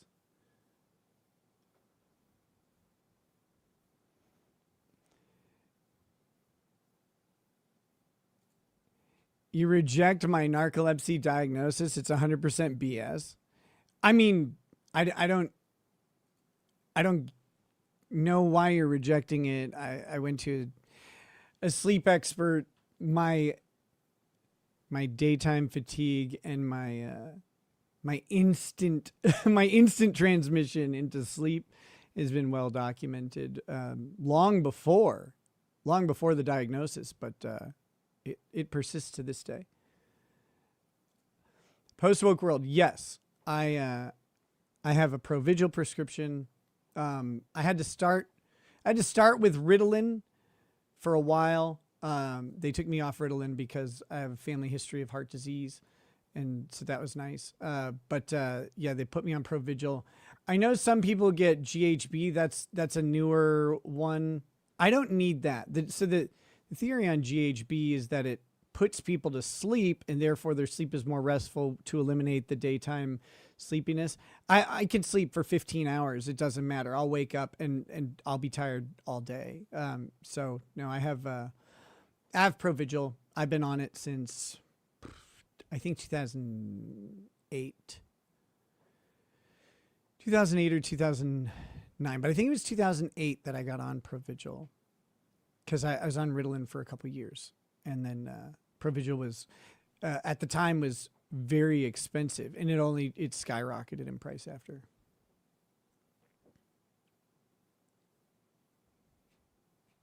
Okay, back to this. Requested in their March 25th request.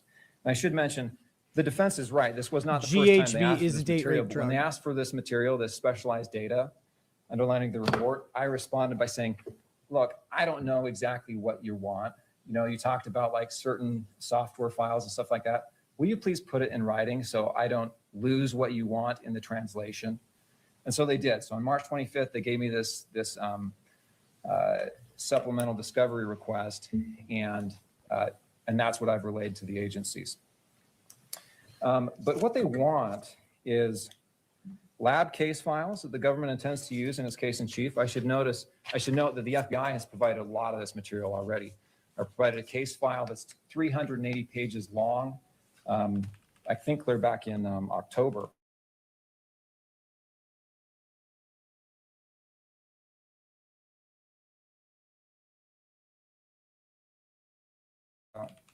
But they list CVs of analysts, accreditation documentation of the labs, accreditation documentation of the programs used to interpret data, standard operating procedures and protocols, STR databases and frequency tables, chain of custody documentation, data files underlying the analysis, software names and software versions used, Developmental validation of instruments and processes, internal validation of instruments and processes, proficiency tests of analysts. So these are all the things that they asked for with specificity, because effectively he was having a conversation with the defense, and the defense said, we want more discovery. And he's like, okay, I need you to put it in writing. Now he's reading off with specificity what they've requested. And holy shit, speaking of specificity, Edith Madick, who I got the pleasure of meeting at Hackamania 3, Edith gifting 10 memberships. Holy hell, guys, that puts us at 46. I don't know if you know math or whatever. That's pretty damn close to 50. It's pretty damn close to 50 members. And you know me, I am a big fan of members. I want everybody on this chat to be green. I want members flowing and flying all over the place. I want them unavoidable, non-consensual, forced upon you, if you will.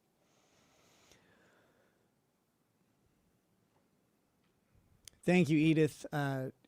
As a reminder, in case it was kind of missed, I'm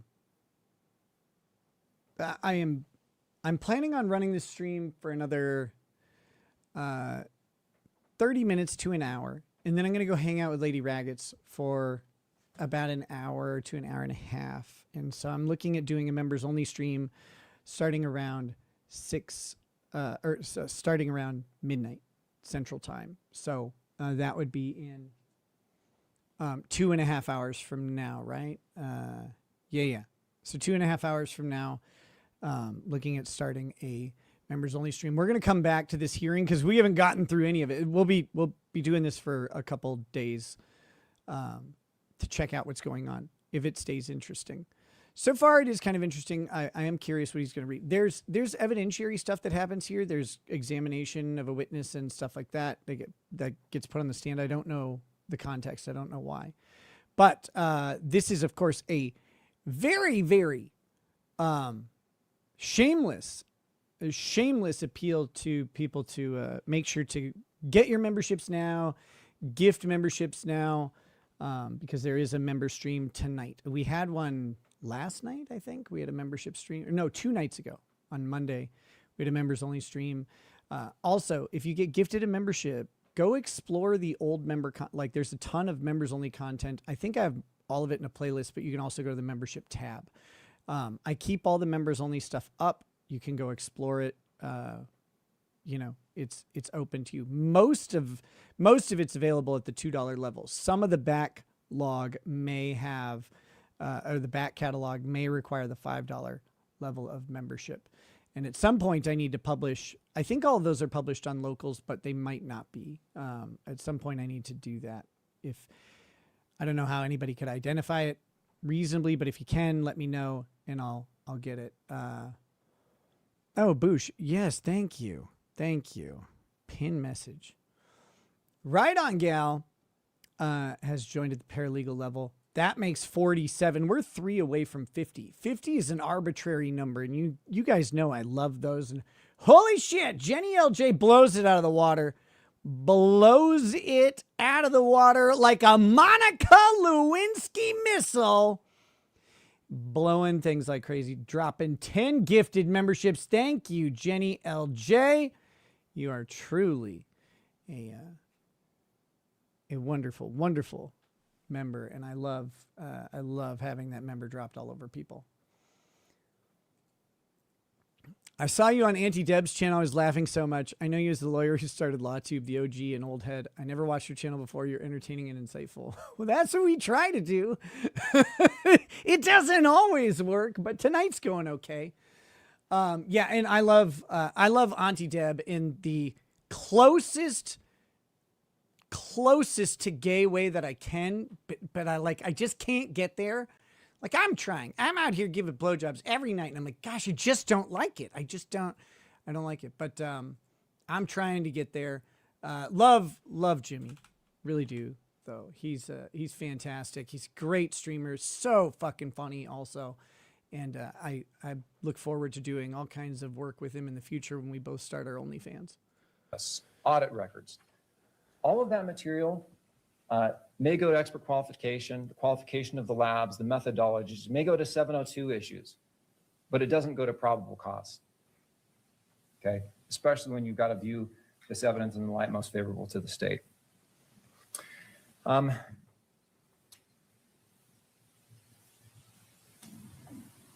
the final reason why we know that expert discovery, expert notice is not, oh, I didn't finish my point here, which is this material they're requesting is expert notice.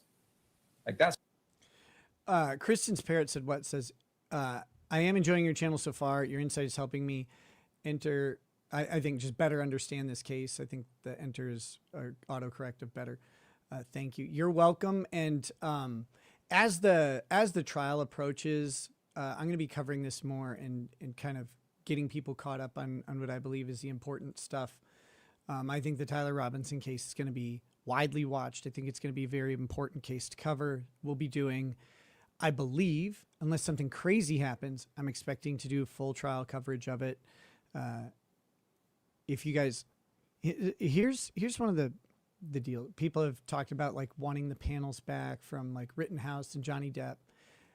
All of that stuff, I get. I agree. That's the panels are what people kind of fell in love with streaming. And I think that's where a lot of the value comes in, because you have differing opinions. You have debates and arguments in the middle of the trial. You have disagreements. You have people teaching other people, like when something comes up and maybe it's not one lawyer's practice area, the other one comes in. The problem is that everybody kind of saw dollar signs from Johnny Depp and from Kyle Rittenhouse. And so everybody kind of does their own thing. It's hard to get established streamers onto panels because everybody wants to kind of host it and make their own super chat money, etc. I'm going to be exploring ways to collaborate with existing streamers using multi-streaming and stuff on StreamYard. So even if we're streaming to our own channels, we'll have multiple people. The other thing I want to say, though, is if you guys know any lawyers, and this is kind of rare, any lawyers or people with, even retired lawyers or non-practicing lawyers, but who have experience or whatever, who want to do a panel show, who wouldn't mind doing it on like my channel because maybe they don't have their own or whatever, I'm 100% down to bring new people on. Kyle Rittenhouse, people may not remember, but Legal Mindset and Legal Bites, their channels were just kicking off the ground at the time. Johnny Depp, we had a ton of new lawyers that we brought in. Legal Vice's channel was kind of just getting fresh and getting noticed at the time. And I have no problem bringing on small channel lawyers, non-existent channel lawyers. But if they want to share in that, I think we can really do a great stream. So have them contact me. Have them get in contact with me. You get in contact with me, whatever it is. And I will build you guys trial panels happily every single time. I have much more fun with another person on stream, but it's difficult to get people to do that because it's such a big investment.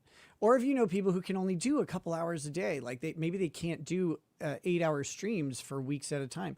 I get that. Like, I understand it. If they want to come on for an hour, 2 hours, banter with me, even for specific subjects, I'm more than willing to do all of that. More than happy to do all of that. I think it makes a better product for you guys to watch. It's more educational, more insightful.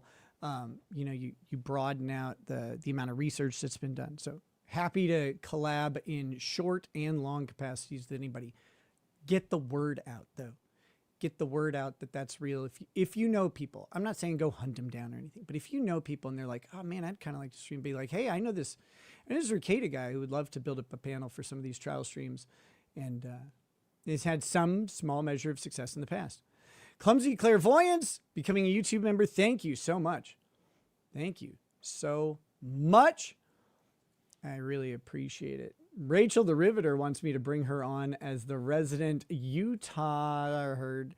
We have a lot of Utahns, Utahese or whatever in my audience and in the chat. Those are two different things. Did she got hired? Yeah, girl. Oh, I'm so happy to hear that. I know she was, I know that Danny was applying for jobs and, or applying for a specific position. And, I was just hoping and praying she would get it. That's so fucking cool. Oh my gosh. I got to send her a message and just congratulate her. So also, you got to let me know, and you can always, I'm pretty responsive to DMs. I'm less responsive to email, but I do read them. But let me know about non-lawyers and other trial commentators, right? Like I had a rule for the most part. I broke it a couple times, but where I didn't bring non-lawyers on for trial watching. But now trial watching is like a lawyer thing and a true crime thing and a random idiot thing. And so like, everybody watches trials now, from all sorts of places. So if you know someone, if you have a strong opinion on it, let me know. But also if you know someone who's a really good trial streamer with real insight, into how trials work, maybe even demonstrated insight, that would be helpful. And, I'm not opposed necessarily, but I want to provide the best product for you guys, the best panel, the best show, most entertaining. Oh, they better be funny too. If you send me a fat Sean or a fat Kurt, I'm going to be pissed off. Edith Medick trying to fatten us all up with some sick, heavy membership drops. 10 more members from Edith Medick. That brings us to 68 members. So far, I hadn't updated it from 57 to 58. 68 members. Holy shit. Thank you, Edith. Such a hero. Guys, do you know how many orphaned cats Edith Medick saves just by existing? Just by existing. This man is rescuing animals, saving children. He's out here conquering entire swaths of the internet with his chadliness. It's amazing. What they're requesting here is expert notice under 77-17-13, which expressly does not have to be given before the preliminary hearing. See, I'm gonna come rape your regardless mouth. The fact No, I'm not gonna do we're not that. required That's to give a expert joke. notice before the preliminary You hearing. We're doing our very darndest to do so, and we shouldn't be penalized for being on the ball and getting ahead of things by trying to get the expert reports. I'll find your and email. Investigation done as soon as we can. To the contrary, we should that's the kind of behavior and due diligence that should be encouraged and incentivized. And if you say, no, you can't have a preliminary hearing until all of that is done, it does create chaos in the system, because it says, if I want to have a preliminary hearing DX early, Mania gifting a I'm sub. gonna Thank stop you my so much. investigation once I hit probable cause, because then I don't have these discovery 69, problems before the dudes. preliminary hearing. And that is not the type of conduct we want to incentivize. And the rule doesn't incentivize that conduct. And this comes to my final point. The defense knows it. Okay. I know that. I'm sorry I didn't respond to you. I feel like I'm remembering this contact. The forensic psychology is it was so long ago, but it's all coming back to me now. Anyway, yeah, that's kind of that's hitting up here a little bit in my member berries. And I like forensic psychology, or any sort of personality and behavior analysis that is meaningful. I'm not the biggest fan of like the body language thing, because it's so subjective, and body language analysis needs some sort of prior knowledge of their normative behavior, because not everybody's normative. As stated, like I'm kind of twitchy. I move around a lot. You try and do like a body language analysis on me without knowing those things, and you're going to come up wrong. But personality analysis, behavioral analysis, answers about why certain questions may be asked, and the answer, I think, very, very valuable. Also the forensic side, pretty cool. Applying it to, specific Specific needs. Amel.c is gifted a membership. We are no longer in Bill and Ted mode. We are up to 70 members for tonight. That is crazy sauce. You guys are amazing. Thank you so much. Mr. Novak has made his argument here, but the defense knows that this kind of material is not required before the preliminary hearing. And how do we know the defense knows it? Because the defense has said so.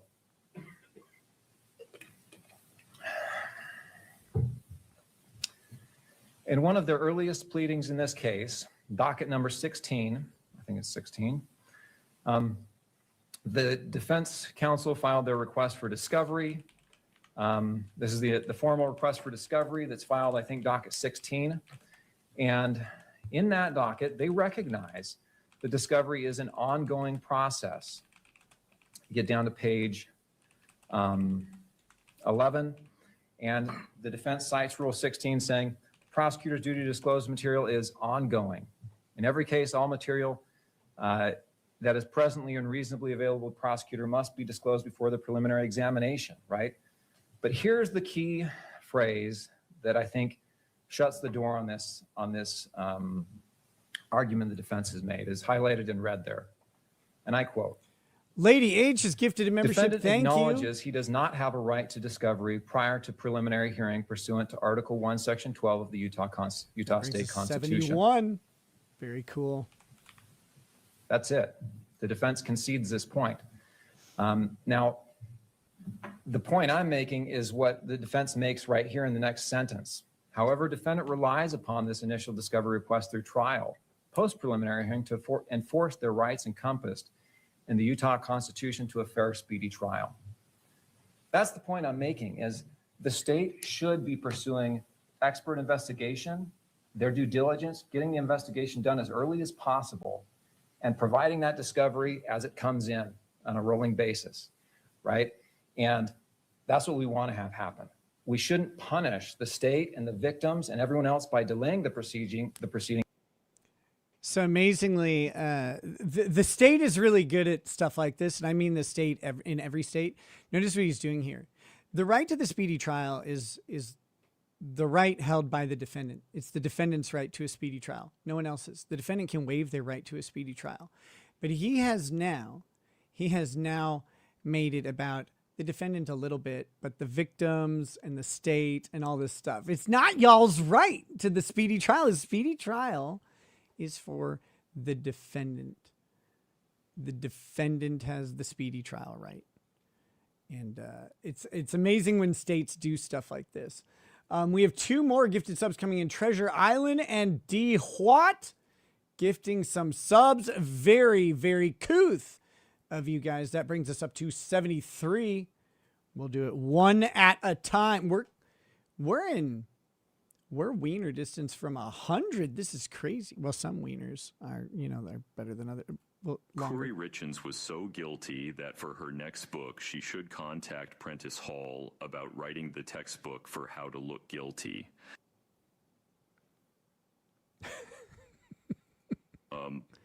Boom da da mum dum naima da boom da da mum nama nima da boom da da mum nama nima. So fight something in the Ming micropene. Micropene. Guys, I watched 1984 Dune for the first time, and I'm really upset no one told me Kurt was in it. Everything is not okay. I feel violated. Yeah, Erica is a victim representative and has asserted her right to a speedy trial. I heard that. I remember hearing that. Now, maybe the Utah Constitution has a speedy trial right.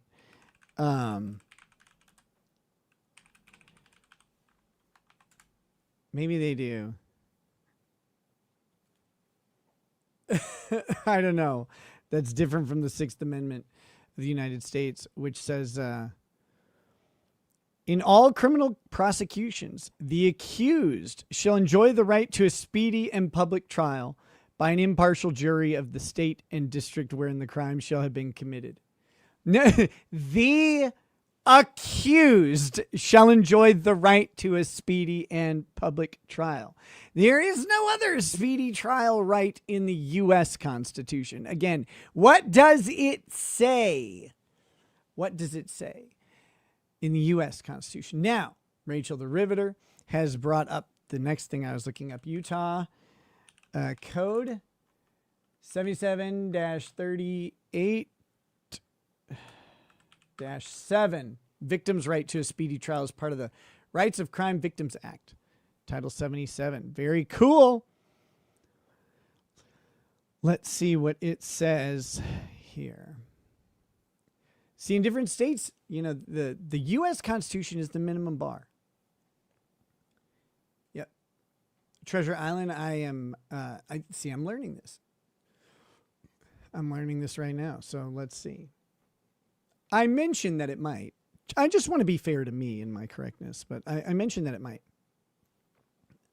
Victims' right to a speedy trial. In determining a date for any criminal trial or other important criminal or juvenile justice hearing, the court shall consider the interest of the victim of a crime to a speedy resolution of the charges under the same standards that govern a defendant's or minor's right to a speedy trial. Let's get something clear, though. Let's get something clear. Tyler Robinson's trial is moving at lightning speed. At lightning speed. Murder trials, I mean, some of these murder trials take years to prosecute. This is moving fast. This is not moving slow. This is a quick trial. Now, of course, the defense is trying to drag it out a little bit for reasons stated earlier. But the victim of a crime has the right to a speedy disposition of the charges free from unwarranted delay caused by or at the behest of the defendant or minor, and to prompt a final a prompt and final conclusion of the case after the disposition or conviction and sentence, including prompt and final conclusion of all collateral attacks on dispositions or criminal judgments.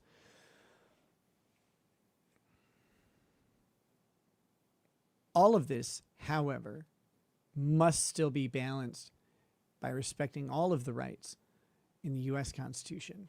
So while a victim may have that right to a speedy resolution, it still has to be balanced by respecting the right to due process and all of that stuff.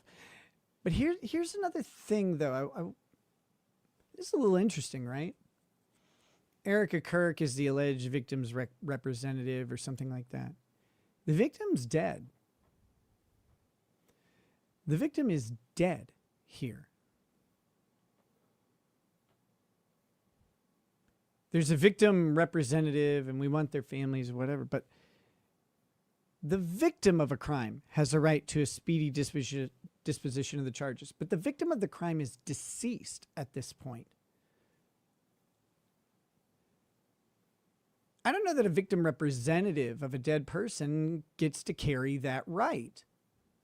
Maybe they do, maybe they don't. That's a question I think that deserves some research. I think that's interesting, right? Now, some rights carry on into the estate, and then the estate has a representative. Remember, Erica is not Charlie Kirk's representative. Erica is Charlie Kirk's estate's representative. The estate has a different bundle of rights than the living person does. Living persons have certain rights that they can hold, and estates can't hold all of those rights. They just can't. For example, defamation. You can't defame the deceased. They no longer have a right to protection from defamatory statements. But they don't have a right to their reputation. Their estate doesn't either. Hell yeah. What do we got? I'm never gonna dance again. Guilty feet have got no rhythm. No rhythm. It's easy to pretend. I know you're not a fool. I should have known better than to cheat a friend. Micro peen out. Never gonna dance again. My guilty feet have got no rhythm. I have not updated the micropene counter. I think it's hard to keep track of because you guys are so liberal with it, but I'm going to put it up at 7 because I think that's about where it is. It's probably been way more. but that's what we're getting. When the state does exactly what has been done here, which is getting on top of those things early, right?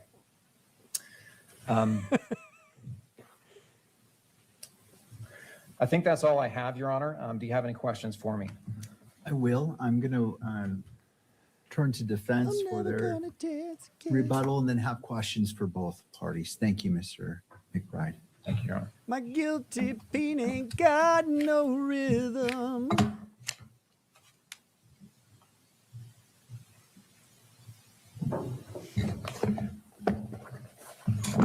Forgot one piece of equipment.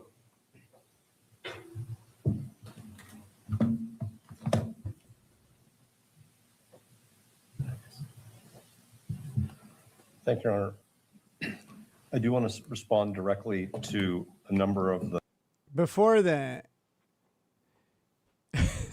Mossad agent speaks. No, I'm just kidding. It's a joke. He's definitely a Mossad agent. Out of curiosity, this is a weird question. I'm really sorry. Just feel free to ignore it and not participate if you don't want to answer. You don't have to answer. You don't have to participate in this.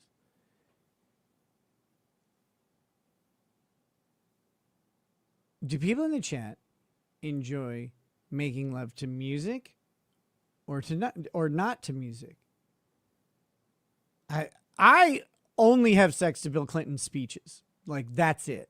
So like, I'm a little bit weird, but I'm just curious because like, I've met people who like the music and I met people who don't like music. So I'm just curious. So it was brought up. I'm sorry. I probably shouldn't have asked. It's rude of me to ask. I don't mean anything weird by it. It's just a curiosity. It's like, okay, do people like music or not? arguments that Mr. McBride made. But I also want to refer the court back to the... Rachel, that's the most Utah answer you could give to music, but my husband hates music, so we just don't have sex. God, don't make me sad or laugh. Holy fuck. To your shows. Hell yes. Me too, honestly. It wasn't Bill Clinton's speeches. It was mine. It's just that one song of me saying the government should fear the people. Me and Akira the Don. The accusatory pleading which initiated this case, which is the information. The information specifically relies upon Wicked Games, two types Chris Isaac, good song. of DNA evidence. First, the information, and it's actually the probable cause statement in the information, docket number 1. At the bottom of page 3, the probable cause statement alleges that DNA consistent with Robinson was found on the rifle's trigger. Second, the probable cause statement in support of the information says in the middle of page 6, the rifle, ammunition rounds, and towel were sent for forensic processing. DNA consistent with Robinson's was found on the trigger, other parts of the rifle, the fired cartridge casing, 2 of the 3 unfired cartridges, and the towel. We have not received the discovery, and I'm not talking about expert notice. I will address that. We have not received the physical evidence and the electronic evidence that supports those assertions made by Mr. Gray when he swore the probable cause statement attached to the information. We are not talking about the broad scope of expert notice, of expert discovery that Mr. McBride is talking about. We're talking about physical and electronic evidence, which first, the information was based upon, as I just said. And then second of all, as Mr. McBride acknowledges, the state intends to present the limited DNA evidence that it has without even having the data files been made available to us. And I want to drill down on this very specifically because I think it's appropriate, but the state sent us, but did not My file ninja. with the court, a memo outlining the witnesses they intend to call at the preliminary hearing and the exhibits that they intend to offer at the preliminary hearing. And I'm going to respect that it's their present plans, and it's not something that necessarily should be filed under seal, filed publicly. But as Mr. McBride acknowledges, that includes 3 DNA reports. We have those reports. We just don't have the data. Whistling S's means that this man has beaten an ex-Nazi to death with a hammer down in Argentina.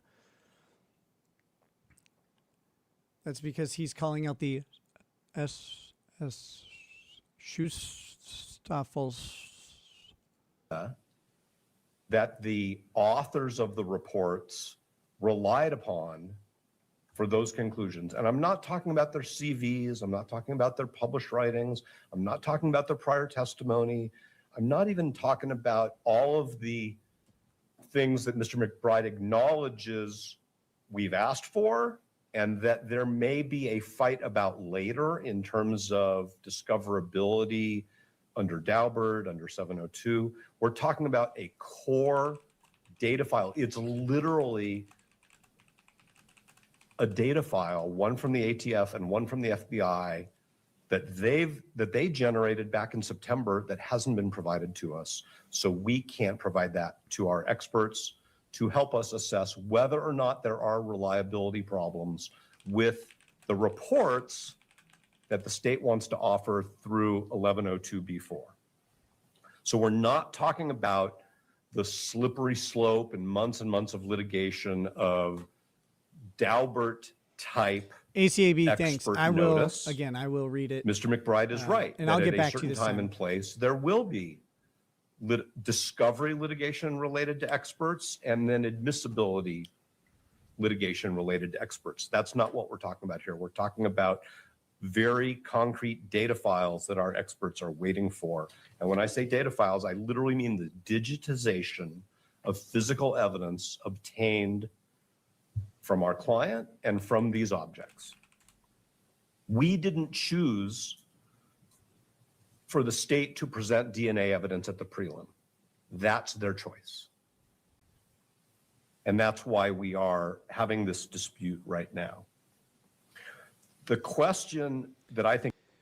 So to summarize what's been going on so far, the core of this argument is the defense is asserting that they have a right to all this discovery for these preliminary hearings, which are entirely about probable cause. And the state has said effectively, you don't actually do that.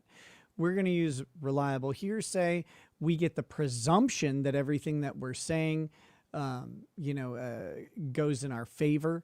You don't really get to controvert evidence in probable cause. Now, this is a lot of times this is handled by a grand jury, and that's how grand juries work. That's why they say you can basically indict a ham sandwich, because you present to the grand jury a probable cause case. And the probable cause case doesn't have the beyond a reasonable doubt standard. It's like preponderance of the evidence or maybe clear and convincing.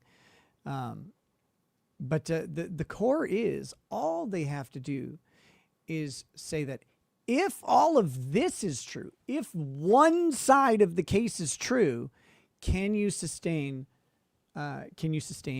this cause of action, this criminal accusation?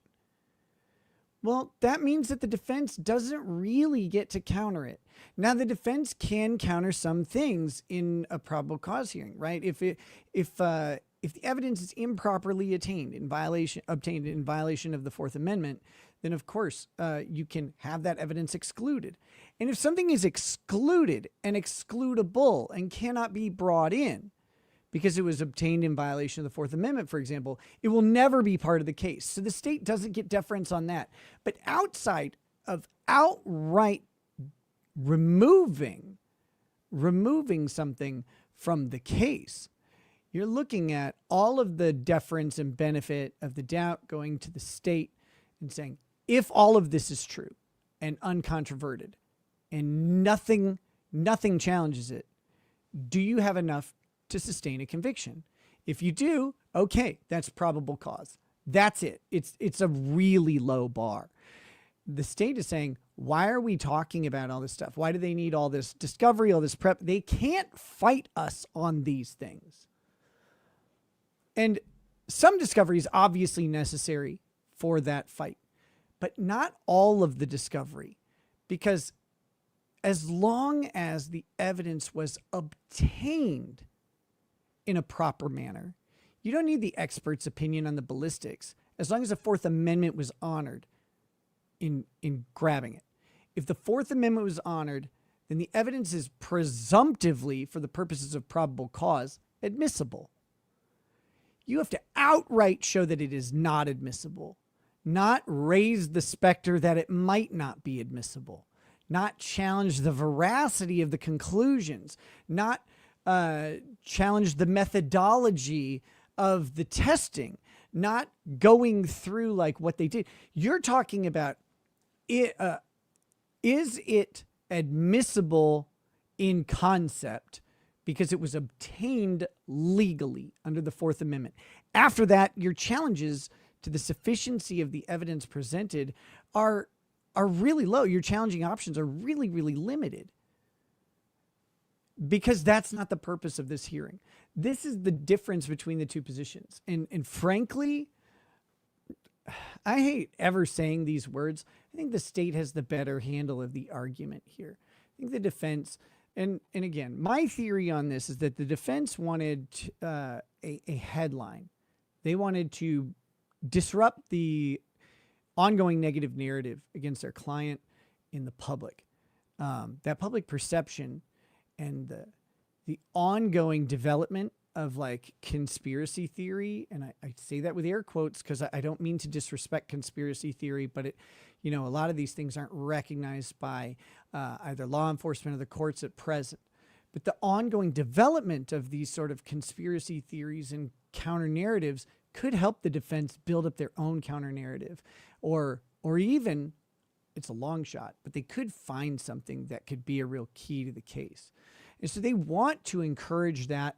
They want to disrupt the public narrative that Tyler Robinson is obviously guilty because he confessed and all this stuff, blah, blah, blah, blah, blah. They got to break that up. And I think that was the point of all of this. And I think they know that. I don't think they're expecting to get this, but the judge may want to even split the baby and say, I'm not going to give you 6 months, but we'll continue it 2 months out. Most likely, I think the judge, based on the state's argument, which is really better than the defense argument. The defense argument here isn't bad, but the state's argument's better. Based on the state's argument, I think we might see the judge say, you know what? We're still in the preliminary phases, and I agree with the state. The stuff you're asking for could become very important. It could become critical information, and you could be lacking it when we come up to those hearings. And we'll revisit this at that time. But right now, we're still a month and a half away. You haven't gotten your reports or whatever, but you're going to get the reports. They have an obligation to provide discovery. And if they're unable to provide that discovery in a timely manner because the reports are still being generated or the evidence is still being looked at and developed, then we're going to go ahead and continue it out. You'll have a fair shot at this. But right now, we just don't need to do this. It's premature. And I think that's what we're going to probably see. What do you need now? Mom said you were taking a break at 10. It is 10 o'clock. Yeah, probably. In just a second. I'll wrap up. What? Can we go to Walmart? What? I don't want to go. Why? Because, What for? it's going to be like 90 degrees out tomorrow, and I need shorts to wear tomorrow. You're wearing shorts right now. Do you think these are dress code? No. Look at them! No. Look! I didn't think about that when I said it, okay? We'll see. Oh my gosh. I'm furious.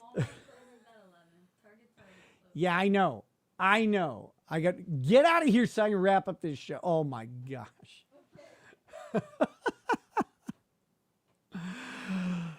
I was gonna relax and sit down. My daughter's like, can you take me to Walmart? It's gonna be warm tomorrow and I need new shorts.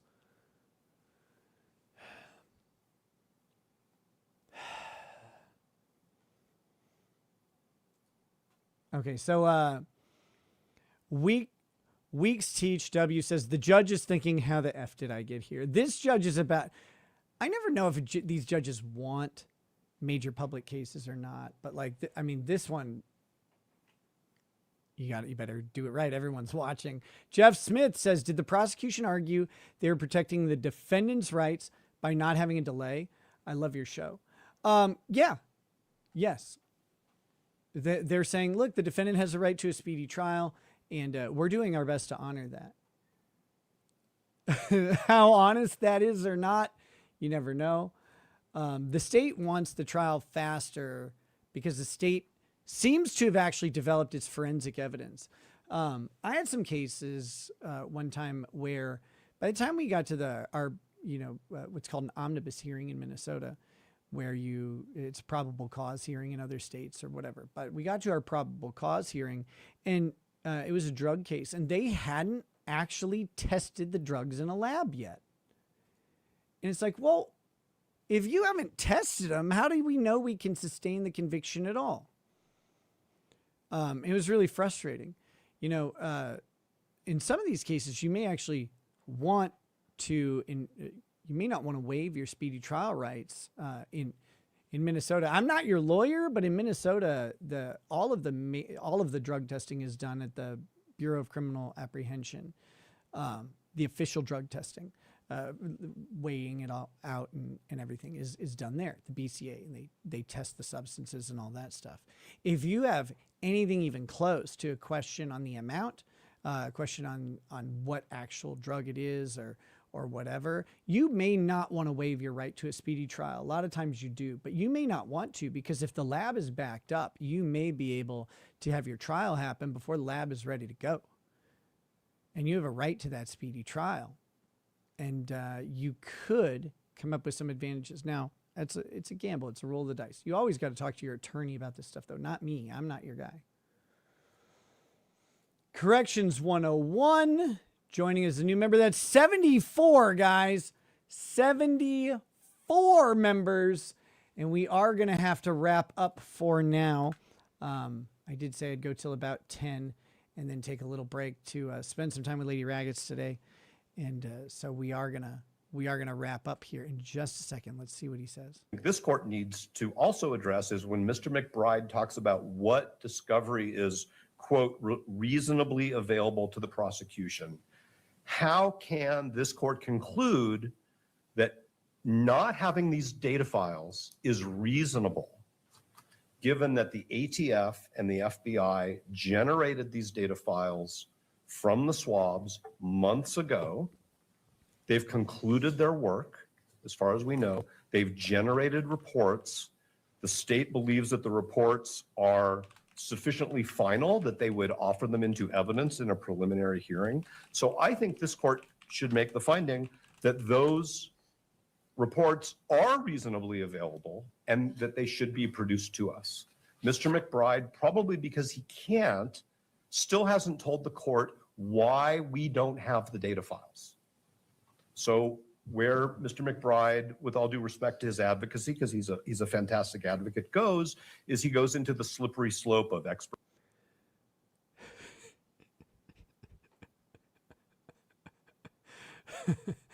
I'm dreaming of a wide sandwich, just like the one I ate before. For discovery and expert notice and Daubert, and that's really not what we're talking about here. We're also not talking about the bullet fragment further testing issue, which has previously been described as the January 9th motion, which the court unsealed. That is not a DNA issue. That is about what happens to a... I thought we were going to listen to techno, but now I have to go to Walmart. I am so mad. You have no idea. Oh, I'm furious. Nicole says, sorry if I missed this earlier, but batshit crazy Candace Owens wants to testify for the defense, having no first-hand knowledge. Isn't that hearsay? You know, it all depends. Maybe Candace Owens has information that she's personal knowledge of about a specific fact relevant to the case. I don't know what that would be. I doubt it. But it is theoretically possible. It is theoretically possible. Bullet fragment when a federal law enforcement lab wants to do what they call destructive testing. Ricada clearly on drugs again. I'm out. I would be in prison, brother. But adios. Have fun. It's not to get DNA off of it. It's to look at whether that bullet fragment can be related to the other evidence in the case, because the ATF's first conclusion, as the court knows, is that they couldn't say either way where that bullet fragment came from in terms of firearms. So that is not what we're talking about here. There is a ballistics report that I don't hate it. I'm just mad about it.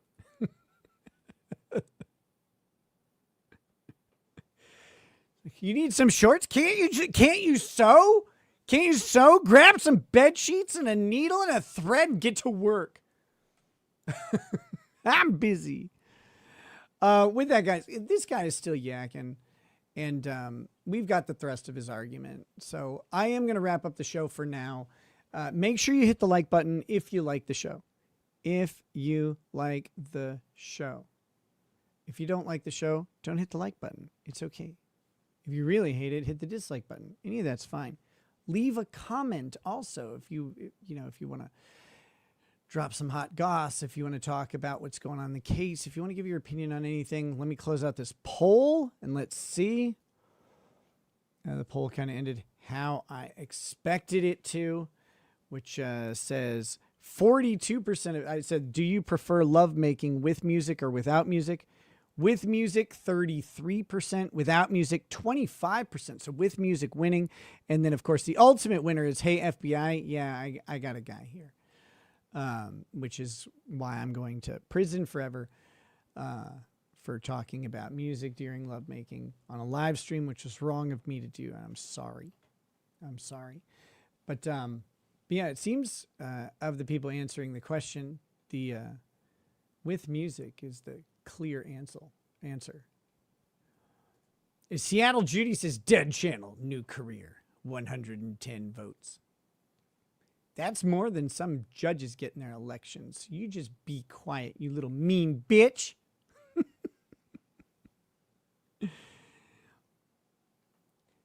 I love when people come in here. He's literally retarded. You literally can't find the apostrophe, dummy. It's on your keyboard. Why don't you try and use it? Calm down, Seattle Judy. Just enjoy the show. If you don't enjoy the show, just leave. Like, why would you hang around? What a weird thing to do. Has Ricada not looked into the case at all? He seems to not have. Not a ton. What do I need to have looked into at this point? They're still in preliminary hearings. Tyler Robinson is accused of murdering Charlie Kirk because Tyler Robinson made statements to people that he knows where he said, I murdered Charlie Kirk. And he happened to have a 30-06 rifle. Now, if you mean, have I not looked into the case at all? If when you say that, you mean, have I not read up on all the online alternative theories of culpability? No, I haven't done that because that's never useful. It's never useful when watching a trial because those things often don't make it in any substantive way. The chat, you guys will scream about it. Don't you know about this and this and this? So-and-so pointed it out, but almost never do those things come into trial or come in, into the courtroom because they lack evidentiary standards that are required to bring them in. And as frustrating as that may be for people, that's how it goes. So I tend to not look into that stuff because it's not super useful for me. Until it is. Like if the defense starts to adopt some of these things, these theories, and lay them out, which might be the case. That might end up being the case here, legitimately. They may start doing that.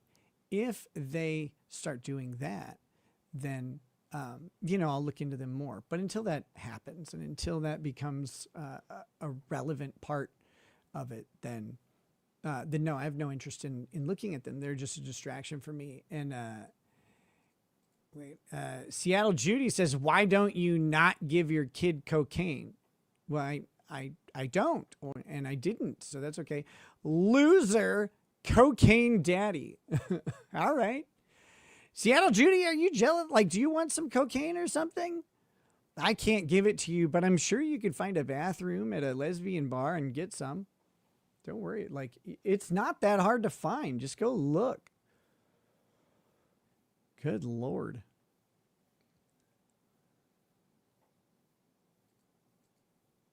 How about we gossip about your magic bullet fantasy? My magic bullet fantasy? You mean the state's case that he was shot and the bullet fragmented and, like, is in him? Okay.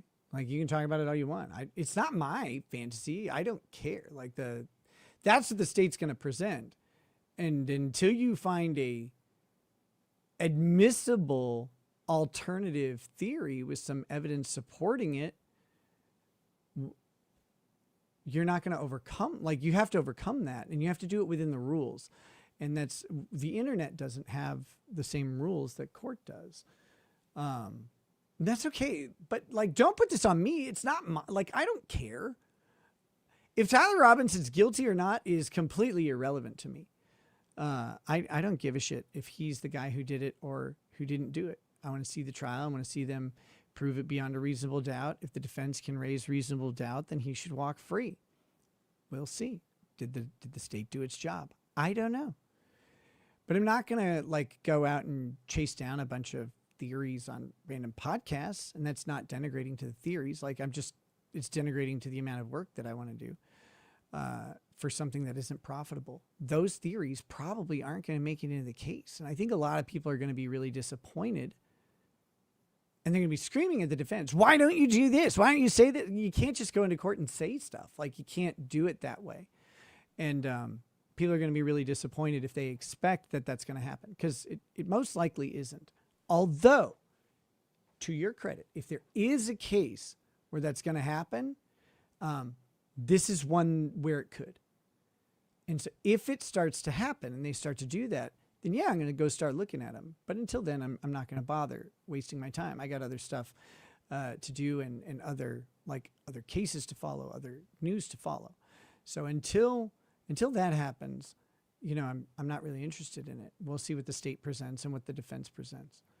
But that said, there are articles out there right now talking about the conspiracy theory sort of crowd potentially helping Tyler Robinson's case and helping the defense.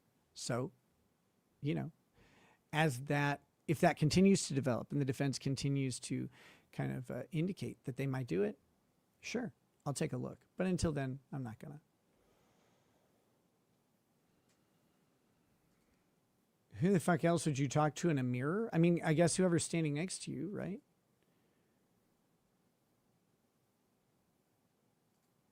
Your grandma was probably a troon. I don't think so. Stop babbling. You asked me about it. This is your fault. You can't blame me. You can't blame me. I wouldn't have been talking about this shit. I would have been talking about something gay and stupid. It's your fault for bringing something else up. Holy shit. Don't come in here, piss on my carpet, and blame me when you step in it.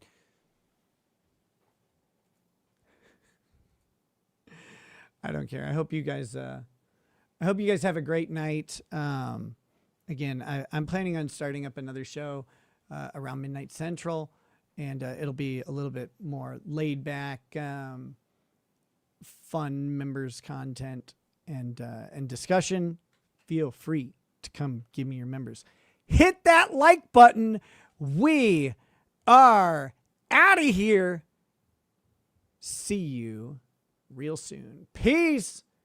Peace. So pour out an odd bag about more of that pride. Spirits flow as the fun soon get unemployed. So pour out a glass for the tea post on Twitter as we hear Lost Planning tonight. From the wide shores of Nairn to the hills of Glenlivet, there's no one who explains the thought better than Nick. So pour out a glass for the ones those who have passed to make the love of we